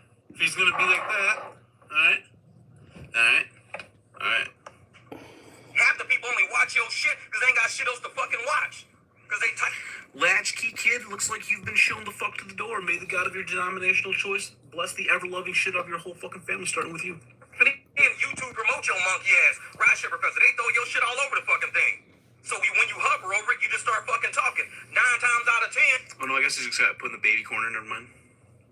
We'll see you in a few minutes. You got a news article behind you. Reading the fucking news 9 times out of 10. You ain't talking about shit. All you doing is reading the news. That's all you doing. So you're going to sit the fuck up there and flag me because I'm giving preemptive information, letting people know we've been on this already. If you want to know how it's been solved, come holler at the channel. This motherfucker, all he talk about is problems. He don't talk about solutions. He's sitting there riding the rideshare guy dick right now, trying to get in with them. Oh, you guys... Yeah, dude, I gotta say, man, it's not a good look, man. If you're trying to cozy up with Harry Campbell and all them, dude, like, those guys are over there pushing predatory payday loans right now, man. Like, it's not good for this community. That is a toxic sponsorship if I ever saw one. Let's be real. Want to talk to David Risher? Oh man, you guys can talk. Oh, how can I get cool with you guys? You guys are important. I want to get cool with you guys. Oh, well, if you want to be cool with us, flag Uber Jeep AZ. Flag him. Dude, the idea that this, like, conversation, like, is, you know what I mean? Like, they'd be sitting around, even, like, contemplating this is, like, it makes my stomach turn. Don't let him comment on your stuff. Keep him out. Man, fuck all these ragged-ass channels. Because as big as they are and as much as they've been around the rideshare community, what have these motherfuckers done to you other than act like shills for the community? Have these motherfuckers get kickbacks from the... Millennials rules as we are watching. It's goddamn apps. Believe me, I know. Don't worry. I'm just glad that anybody is watching it all, so... Believe me, a hate audience is still an audience, folks. You ain't stupid. We ain't stupid. Half these motherfuckers getting phone calls, kickbacks, fucking reward programs. They getting all this shit. And now the rideshare professor, of course, he's like, as much as he hate the apps for, you know, the whole referral thing, owing him all this fucking money, now all of a sudden he wants to be in with the big tubers that are in with the apps. Ooh, how can I be cool with the rideshare? How can I get in? Oh yeah, Sergio's my friend. Quit fucking cloud chasing, you raggedy motherfucker. I'm right there with you, Nobody bro. give a fuck about you. Couldn't agree more, man. You sit up there reading motherfucking news. We are watching.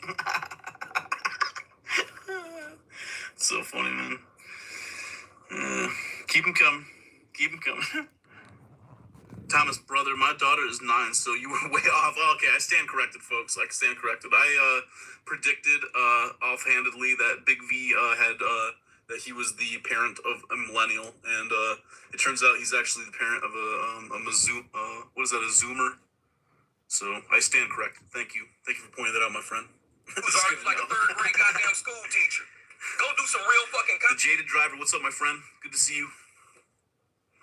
So always good to see you up in here. Hope you're having a lovely, I guess, Friday morning now.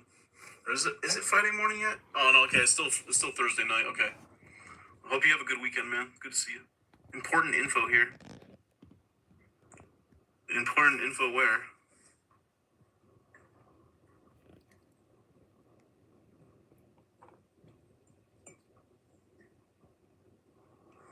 Got plenty of time to give these trolls. It's like whack-a-mole. How many accounts can someone make on Google? Well, that depends on, I don't know. You have to have multiple emails to be able to link back to. So I would say each phone you can have about 15. That would be my guess. Just guessing, so just throwing that out there. Anyway, his new video is about the rideshare professor. Yeah, we're watching it. Why don't you? Do something about rideshare, but you don't, because you don't do rideshare. Everybody that does rideshare, the people who used to do rideshare are on your fucking channel. Because the people that do rideshare are on my fucking channel. Because He said, go look at the pinned comment. All right, let me look real quick. It says, this was pinned by Uber Jeep Arizona. It says, I stopped dealing with the professor the day he stole my money. I paid for his deactivation course for $85 for his attorneys in quotations to help file a small claims lawsuit and demand letter to Uber when I was deactivated. Well, after his attorneys sent a demand letter to Uber, he said to wait until July 14th, 2023, and then to file small claims. All along, he told me his attorneys did the job for me, so I wasted my $85. He never filed anything, nor did he follow up. All he wants is money. I stopped watching him back in July. What the fuck? Fraud. Professor doesn't even do Uber and Lyft. He's deactivated, but he knows so much. Wants all the drivers to protest and risk their jobs of getting deactivate me, and doesn't even attend the protests. Professor is a fraud. I'm rocking with you, bro, Jeff.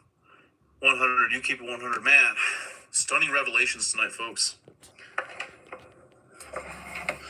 Turns out there are people in this community who tried to utilize the rideshare professor's services, and they said that they were swindled out of the $85. This is crazy. What was the response here? Let me see. Uber G Arizona says, man, you know how many people have been saying dude is a scam, and nobody in the community even talks about it. This is crazy, man. This is blowing my mind right now. So he keeps scamming drivers for money we don't even have. Wild. I never knew this shit was like this, and now at least 5 drivers on one video saying the same thing you're saying. And look who's out for the drivers to not get caught up in that. What the heck is what? This is crazy, man. This is like fucking with my head right now, dude. I thought the professor was on our side, man. I thought Torsten was one of the good ones. Nobody. Having folks send money for what? A letter that don't work and telling you to file a small claim and small claims, charging folks for some static advice that don't even work. Scamming. But flagged my basic ass comment. Okay. And then the reply was, this is from Dom K2993. So this is the person that the comment was pinned from. So they responded, exactly, bro. And I was vulnerable because Uber was my full-time job, so I paid it thinking he would help. He didn't help. All he did was tell me to file in small claims. I could have done that for free on my own, shaking my head. And then Uber Jeep Arizona responds, man, that's some shit when these YouTubers out here selling wolf tickets to a community that's already being taken advantage of already, bro. A lot of drivers we know out here alone, as independent contractors, no representation or nothing, right? Then they get a big following of subs and be like, I'm a leader of the community. No, you a focal point. Sure, but a leader? No. I don't know these motherfuckers like that to be leading me. They could be misleading me. Could not have said it any better, man. Dude, this is so crazy right now, bro. All right, let's have Uber Jeep Arizona finish up here, and then we'll move on to the next thing. All right, let's hear what he has to say. This shit. We over here making this fucking money. We over here solving problems like what they talking about in the news 2 fucking months later. And your ass just reading it today, October the fucking 18th, like it happened today. This shit been happening. We've been talking about this. But your short bus ass, you sitting the fuck up there, oh, guess what's happening in Las Vegas? Motherfucker, you 60 days late. You 60 fucking days late, you raggedy motherfucker. And then you gonna sit up there and flag my shit? I don't want you commenting on my channel. Then remove my fucking comment. Don't leave my comment on your channel so you can have some kind of content. No, he's scared that me commenting on his channel is gonna open people's eyes to a real motherfucking rideshare channel. That's what he's scared of. He's scared that all his subs gonna wake up and realize he ain't really about shit. Damn. That's what he's scared of. Yeah, fuck I him. ain't stupid. So the fact that you're gonna flag my channel on YouTube, so I get some community's fucking standard violation or whatever, for leaving a comment on your channel, that was not even against the community standard. It was against your fucking standard, because you don't want motherfuckers to know where real information, real time, live, rideshare driver fucking information come from. You ain't shit but Kevin, what's up, man? Good to see you. Hope you're having a good night. We're actually gonna be rolling into one of your videos here next. reporting on what you read in a fucking That's right with you, newspaper, my friend. you raggedy bastard. Ever flag my fucking shit. Fuck you, man.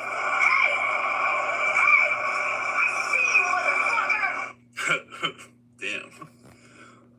Some bullshit, dude. Well, all respect and credit goes to our good friend Uber Jeep Arizona there. All right, let's It looks like the Fed has just declared war on Americans again. Oh no, the Fed has just declared war on Americans again. What will we do next? Hello, we're back. It seems to be a common denominator with these creators, scam artists. Yeah, so here's the deal.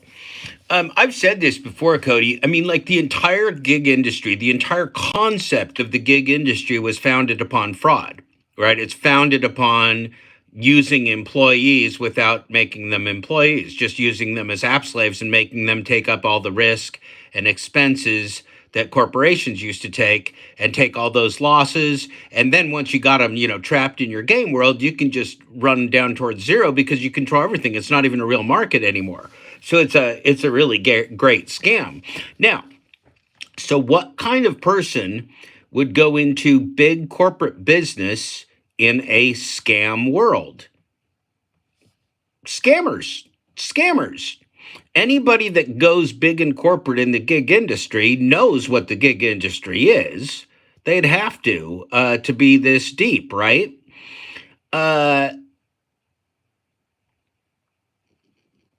So what do we get? What do we get from a scam industry built upon a pyramid scheme and built upon AI and deception and app slavery and poverty pimping and payday loans and cash advances and scumfuckery and all that kind of stuff? What do we get? We get a whole bunch of people that go into the scumfuckery organized crime business. That's what you get in an organized criminal enterprise and in a fake scheme. There's no way to you can't be in the FTX exchange and do all those shenanigans and come out of it okay if the whole thing's a scam. You can't make your money off the gig industry if all Uber, Lyft, and Grubhub and DoorDash and Uber Eats and all that crap, if it's just all trash built upon a fraudulent scheme to take power away from labor, taxis only shittier, delivery only shittier, food only shittier, colder, and more expensive, price gouged, none of it makes any sense. So the fact that we live in a alternate universe in which gig apps have taken over, like DoorDash, which sponsors, the NFL and Major League Soccer and the NBA and the Super Bowl, and and churches and states and governments around the world, that DoorDash enterprise owned by BlackRock and State Street and Vanguard and all that kind of stuff, that nefarious Chinese and Saudi Arabian and Japanese foreign-owned entity that is a parasite that's killing us all and will kill us all, well, that's just all a scam. It's all an illusion.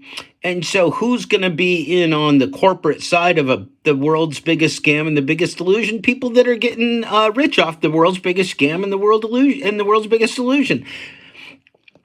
It's not that you could say, well, yeah, sure, but everybody that works at Amazon.com is working for Jeff Bezos, and so that's evil. Well, yeah, I mean, it could be. I'm not even sure I'm going to disagree with you, but let's just look at the gig industry. Right? The gig industry is just pure fraud, right? It's just pure arbitrage. It's taking the real world, chewing it up in AI and spitting it out, while taking a massive percent, 40% of the economic activity for the privilege of producing non-functional logistics software that turns people into app slaves and exploits them and exploits markets and exploits retailers. It's just all a horror. It's all a horror.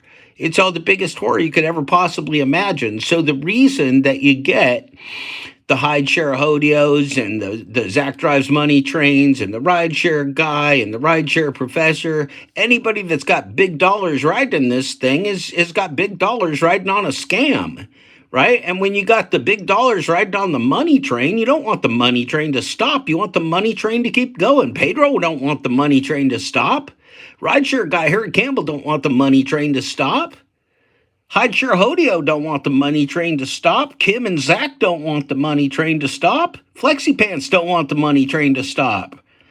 They don't want the money train to stop. You can't blame them. They're just human. They're kind of narcissistic, bad decision-making, bad acting humans, but they're human.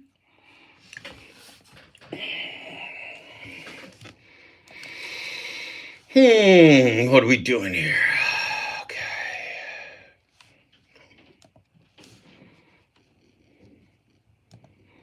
I'm gonna pop into the chat here. I'm gonna surprise you in the chat. Kevin, it's always war with someone with good versus evil. That is true. Good versus evil is like the oldest story in the book, isn't it? Good versus evil. And who wins?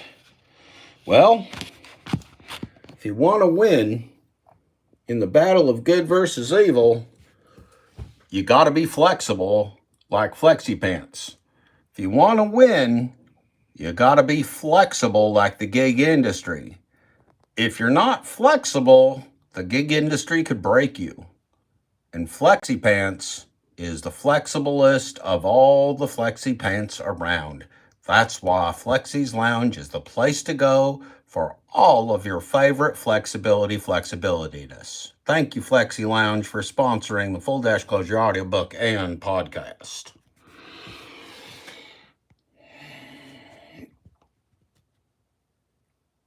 Yeah, war makes the world go round. It does. It absolutely does. And so does money, right? And then where money is, there's people that want to steal it and have more of it than you. So it's great. It's kind of this never-ending cornucopia cavalcade of selfish, narcissistic dipshittery. If I was to put like a kind of a thing on, let's make a poll. So the poll is. Okay, so the poll is you have to choose Uber, Jeep, AZ versus rideshare,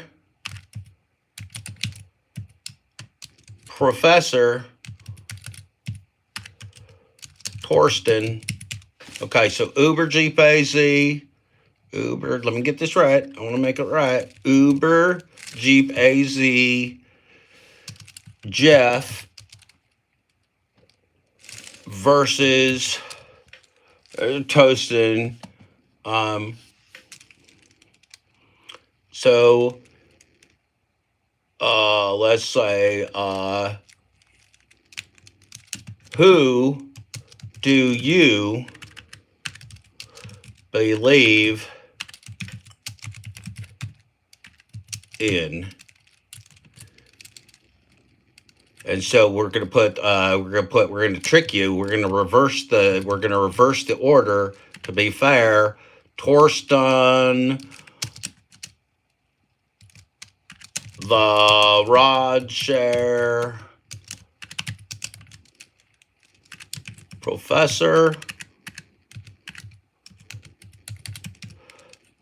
Jeff, Uber, Jeep, AZ. Okay, we're going to start the poll. There you go. Very exciting, very exciting. Let's watch the early returns come in. We have ourselves a poll. Let's look at it. We got the Uber Jeep AZ versus Torsten, the right shared professor. The first vote coming in is a solid vote for the Uber Jeep AZ Jeff. A solid vote for Uber Jeep AZ Jeff. We have one vote for the Jeff. Okay, we'll come back later for a check-in on the voting.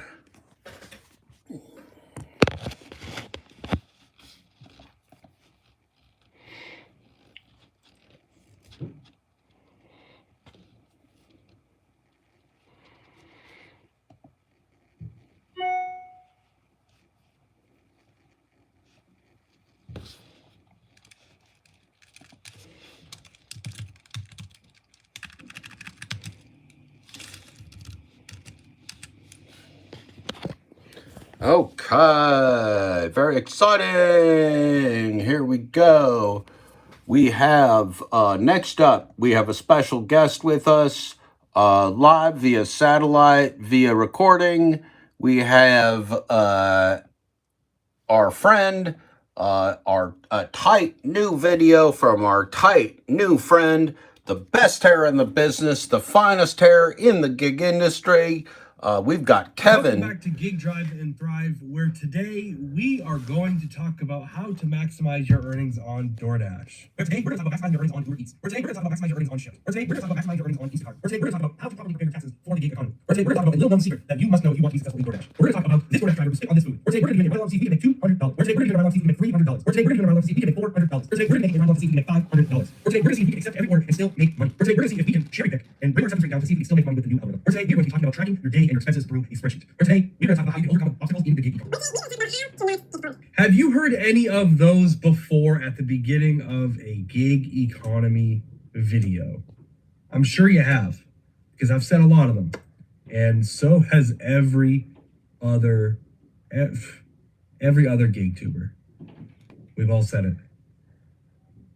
Why? Why do we say these?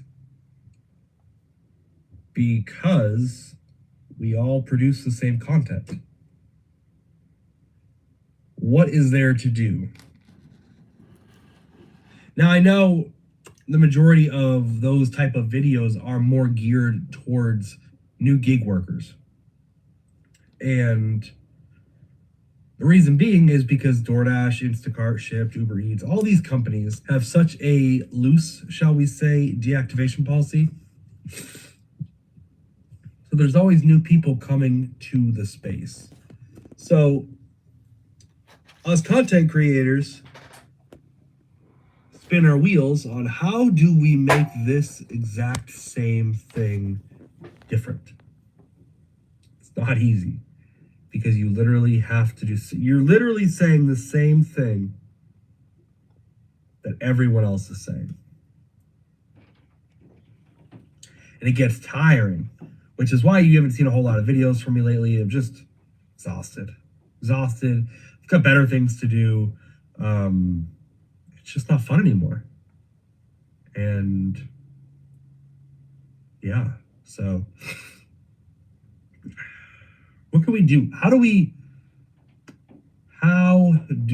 fix this? How do we make gig content great again? How do we make it exciting? How do we make it interesting to watch? Because really what it comes down to is people aren't watching for the content. At least the season, people aren't watching for the content. If you've been dashing or doing Uber Eats or doing Shipt or doing Instacart for more than a year and you don't know the ins and outs of the apps, I don't know what to tell you, really. Now, I could see where you get it, you watch them for inspiration. I get that. But there has to be a point where we inspire and encourage our own selves. I don't get motivated or encouraged by other content creators because I have my own things that I'm trying to accomplish every day based on my market. You should have the same thing. You can't base everything what you're doing off of what other people say. Also, you shouldn't get upset when other people say something you might not like.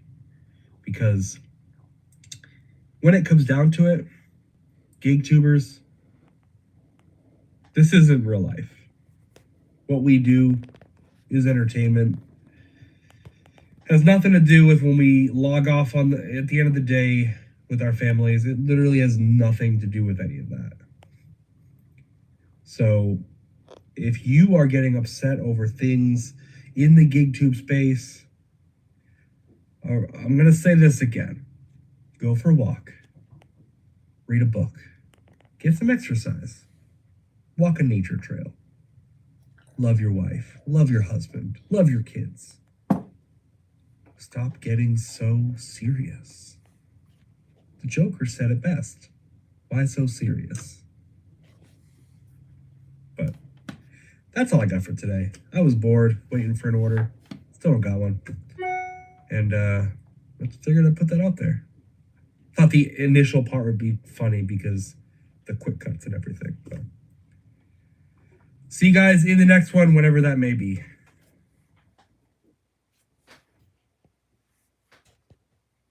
Wow, good stuff, Kevin. I like that. I like that a lot. That was great, Kevin. Really. That was really good. That was really good. I think you got a lot of good points. You think, look, the key here, Kevin, and I think you said it well, is that if you're going to be in this space, you still need to find a way to maintain your consciousness. You can't get lost in the game, lost in your cell phone, lost in the drama, lost in your own head, lost on the road, lost in the fraud, lost in the gaslighting, lost in the gambling. There's just so many pitfalls right here. You're just tap dancing through a minefield.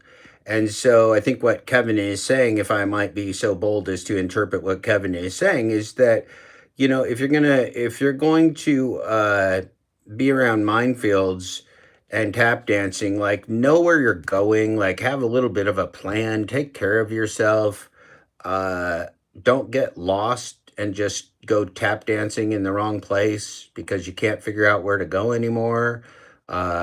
This is a runaway metaphor, but nevertheless, Kevin has a very good point there that keeping conscious, keeping your body moving, keeping positive, keeping focus, keeping reality, that is your key to staying awake, and staying awake will be your key to surviving the apocalypse that we're currently being forced to survive. It's a big challenge, and this is a survival situation. This is a survival situation, and so the thing you want to do is start figuring out how you're going to survive. And how you are going to survive is by your consciousness. You're going to have to be more conscious than the people that are running around crashing into each other and losing their noodles and acting in crazy ways and being self-destructive in any way, shape, or form, getting addicted to things, getting attached to gig apps, getting attached to scams, getting attached to organized crime, getting attached to criminal mentality, giving up on the human pursuit of consciousness and being and awakening and music and life and air and love and peace and all that kind of stuff. It's very easy to give up on all of those many, many, many, many things. What do we got here? I was thinking either make that or make a response to Dad Dash. I decided on that. Good call, good call. Steve asking for 13 sluts is just a weird dude. We don't know who he is. We don't know what he is. We don't know why he is. We just know that he is.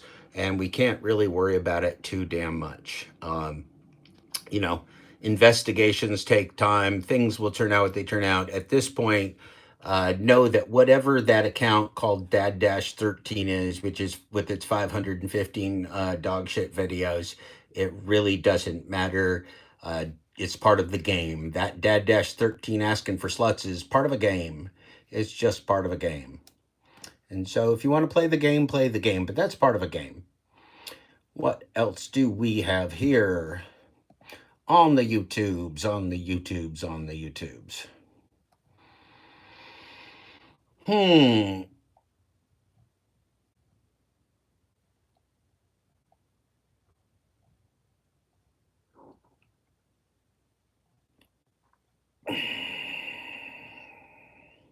Let's see here. Anybody have any questions or anything? Let's do a poll update. Let's check in on the poll. This is a poll update. We have 8 votes in. We have 8 votes in, and we have a excellent result so far. A strong result so far. A clear, decisive lead for Jeff of Uber Jeep Arizona over Torsten, the rideshare professor. Uber Jeep Arizona Jeff versus the rideshare professor Torsten. Who do you most believe in as a broadcaster and leader of the community? 75% of you right now on the early returns are choosing Jeff of Uber Jeep Arizona over Torsten, the rideshare professor.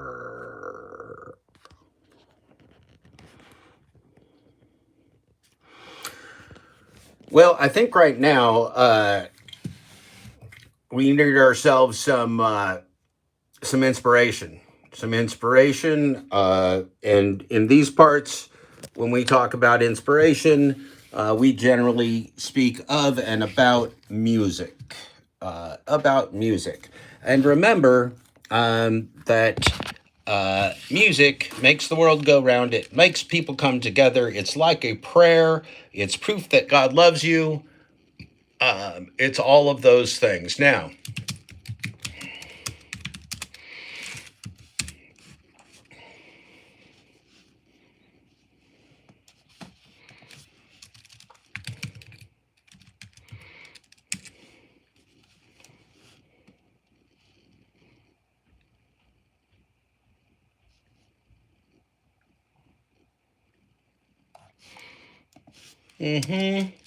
okay. Do do do do do do do do do do do do do do do do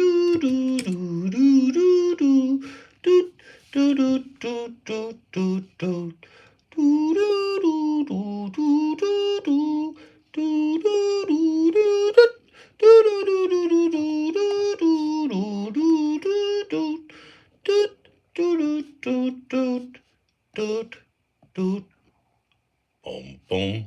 Oh, that sucks. No, not available. The song I was thinking of is not available on the karaoke. Let's go. Here we go. Let's just go. Let's just do one for the ladies. Let's do one for the ladies. Let's do one for love. Let's do one for peace.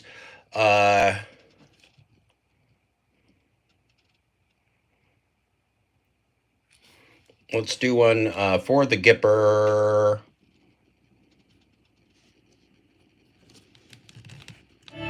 Book time to do lots of nothing. No, hold on now. Just be excited. Cough and chest congestion relief. No, we're not going to get cough and chest congestion relief.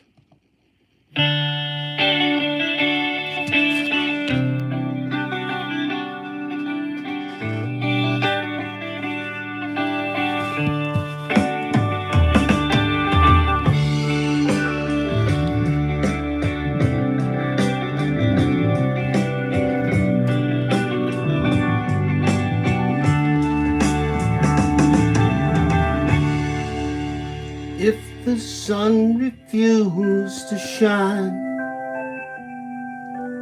I would still be loving you. When mountains crumble to the sea, there will still be you and me.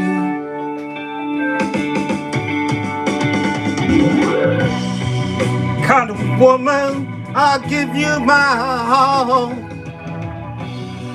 Kind of woman, nothing more.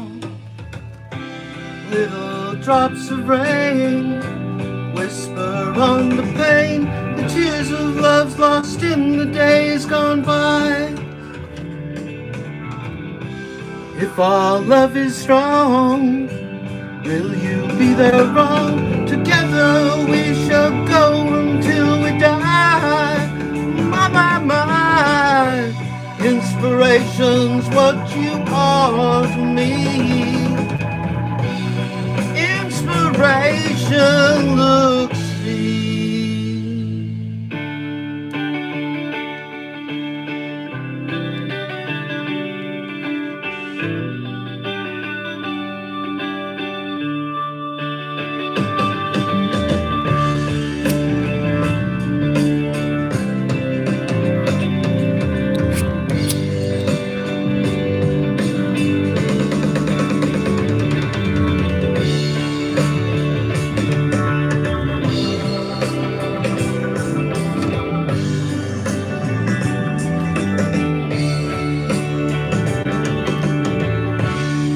And so today, my world, it smiles. Your hand in mine, we walk the miles. Thanks to you, it will be done.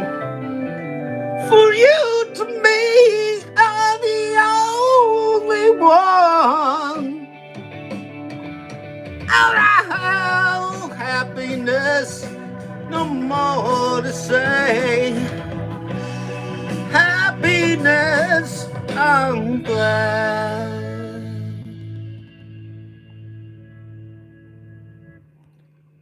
If the sun refused to shine, I would still be loving you. When mountains crumble to the sea, there will still be you and me.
Well, how was that? Did you enjoy that? Was it awful? Was it terrible? I don't even know.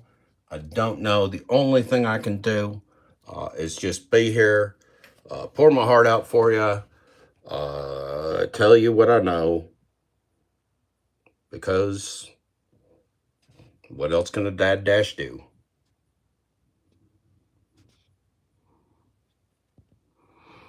Okay, we got our election update. We have our election update. The wide gap has slightly closed. We're up to 10 votes. Uber Jeep Arizona, Jeff versus Rideshare Professor Torsten. Who do you believe in? Who has the most veracity? Which broadcaster do you believe in to tell you the truth in a prompt, clear, and truthful fashion. Torsten, the rideshare professor, sucking hind tit at 30%.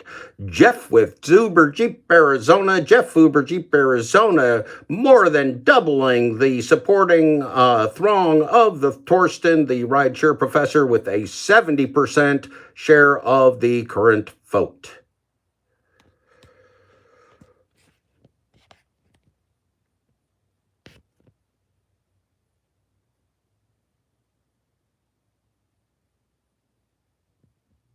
Pedro won't stop.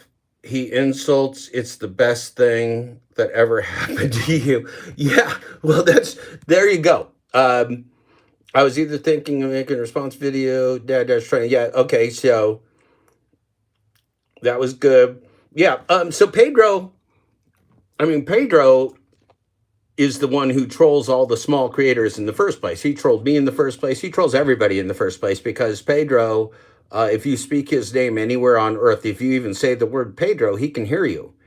He can hear you. And so no matter who you are, you could be the new kid, you could be Dashing Q23, you could be Bigfoot Dasher, you could be anybody. And, those big content creators are going to try and bully you if you're in the wrong place at the wrong time. You are currently at both the wrong place and the wrong time right here on the Full Disclosure Audiobook and Podcast Special Edition today. What do we have here? Where are we? What are we doing? What's my name? Okay, YouTube Studio. So right now, if we go to the current statistics of our broadcasting and we ask ourselves, where are we and what are we doing? We would see that right now, we're in the middle of broadcast. That broadcast is called Dad Dash's Aquatic App Slave, Deadliest Catch, Glitchgate, Felonious Friday, Re-Education Colony. A wonderful, wonderful title, and we have a wonderful, wonderful picture. We have Bill Murray and Jeff Thomas Black, JTB, the new star greenhorn of the Deadliest Catch. Very exciting.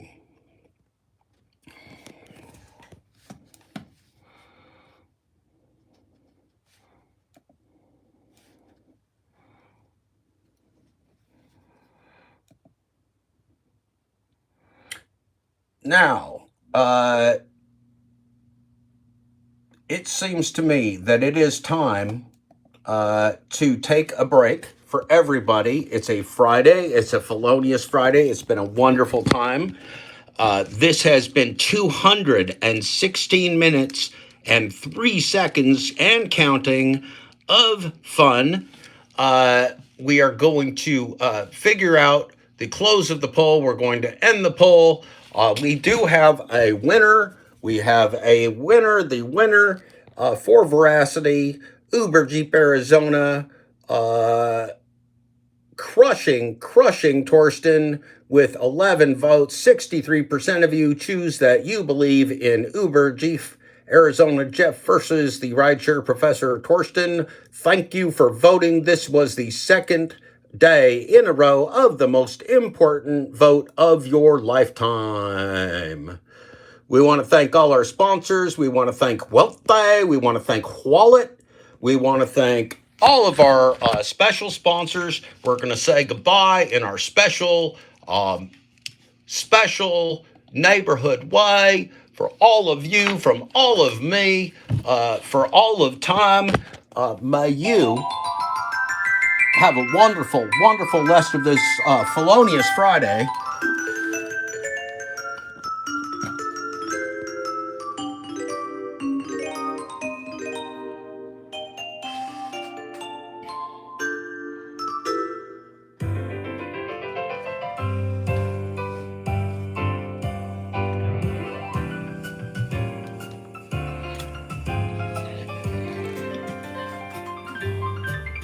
It's a beautiful day in the neighborhood, a beautiful day for a neighbor. Would you be mine? Could you be mine? It's a neighborly day for this beauty wood, a neighborly day for a beauty. Would you be mine? could you be mine? I have always wanted to have a neighbor just like you.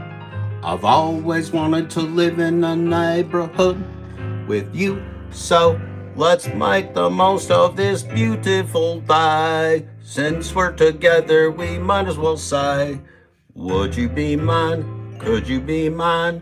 Won't you be my neighbor? Won't you please? Won't you please? Please, won't you be my neighbor? Thank you, neighbors. Thank you, everybody. Thank you for everybody in the chat. Thank you to Kevin, Gig Drive and Thrive, for sharing your video. Thank you to Tommy in the closet, Pedro in the bathroom, to Nugs out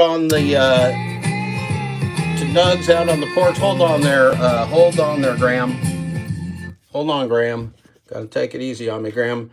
Deadliest Catch coming up this fall. You know, my headshots are coming along. Everything's coming along. And Stephen Harrow, you have a wonderful afternoon. Maybe I'll see you tonight. Arizona Prod, Damian Blaze, always there, blazing away. Wow, the Alaska Cody. Man, you guys are all special. Thunder, thank you for joining us. EFAM Piano and Games, wonderful. I'm just glad you joined. Saturn, it's always terrible to have you here, but we're glad you're here anyway. 13MX3, chit-chatting with us, thank you. Hope y'all have a wonderful rest of Friday. I will catch you. Cruiser Dasher, we saw you in there. I'll catch you on the flip side of the flip side. Remember to be nice to everybody and enjoy your day. Think about peaceful thoughts. Don't worry about things for tomorrow and the past and everything else. Try and live in the moment. Breathe. Look at that fresh air. Smell that sunshine and enjoy your day.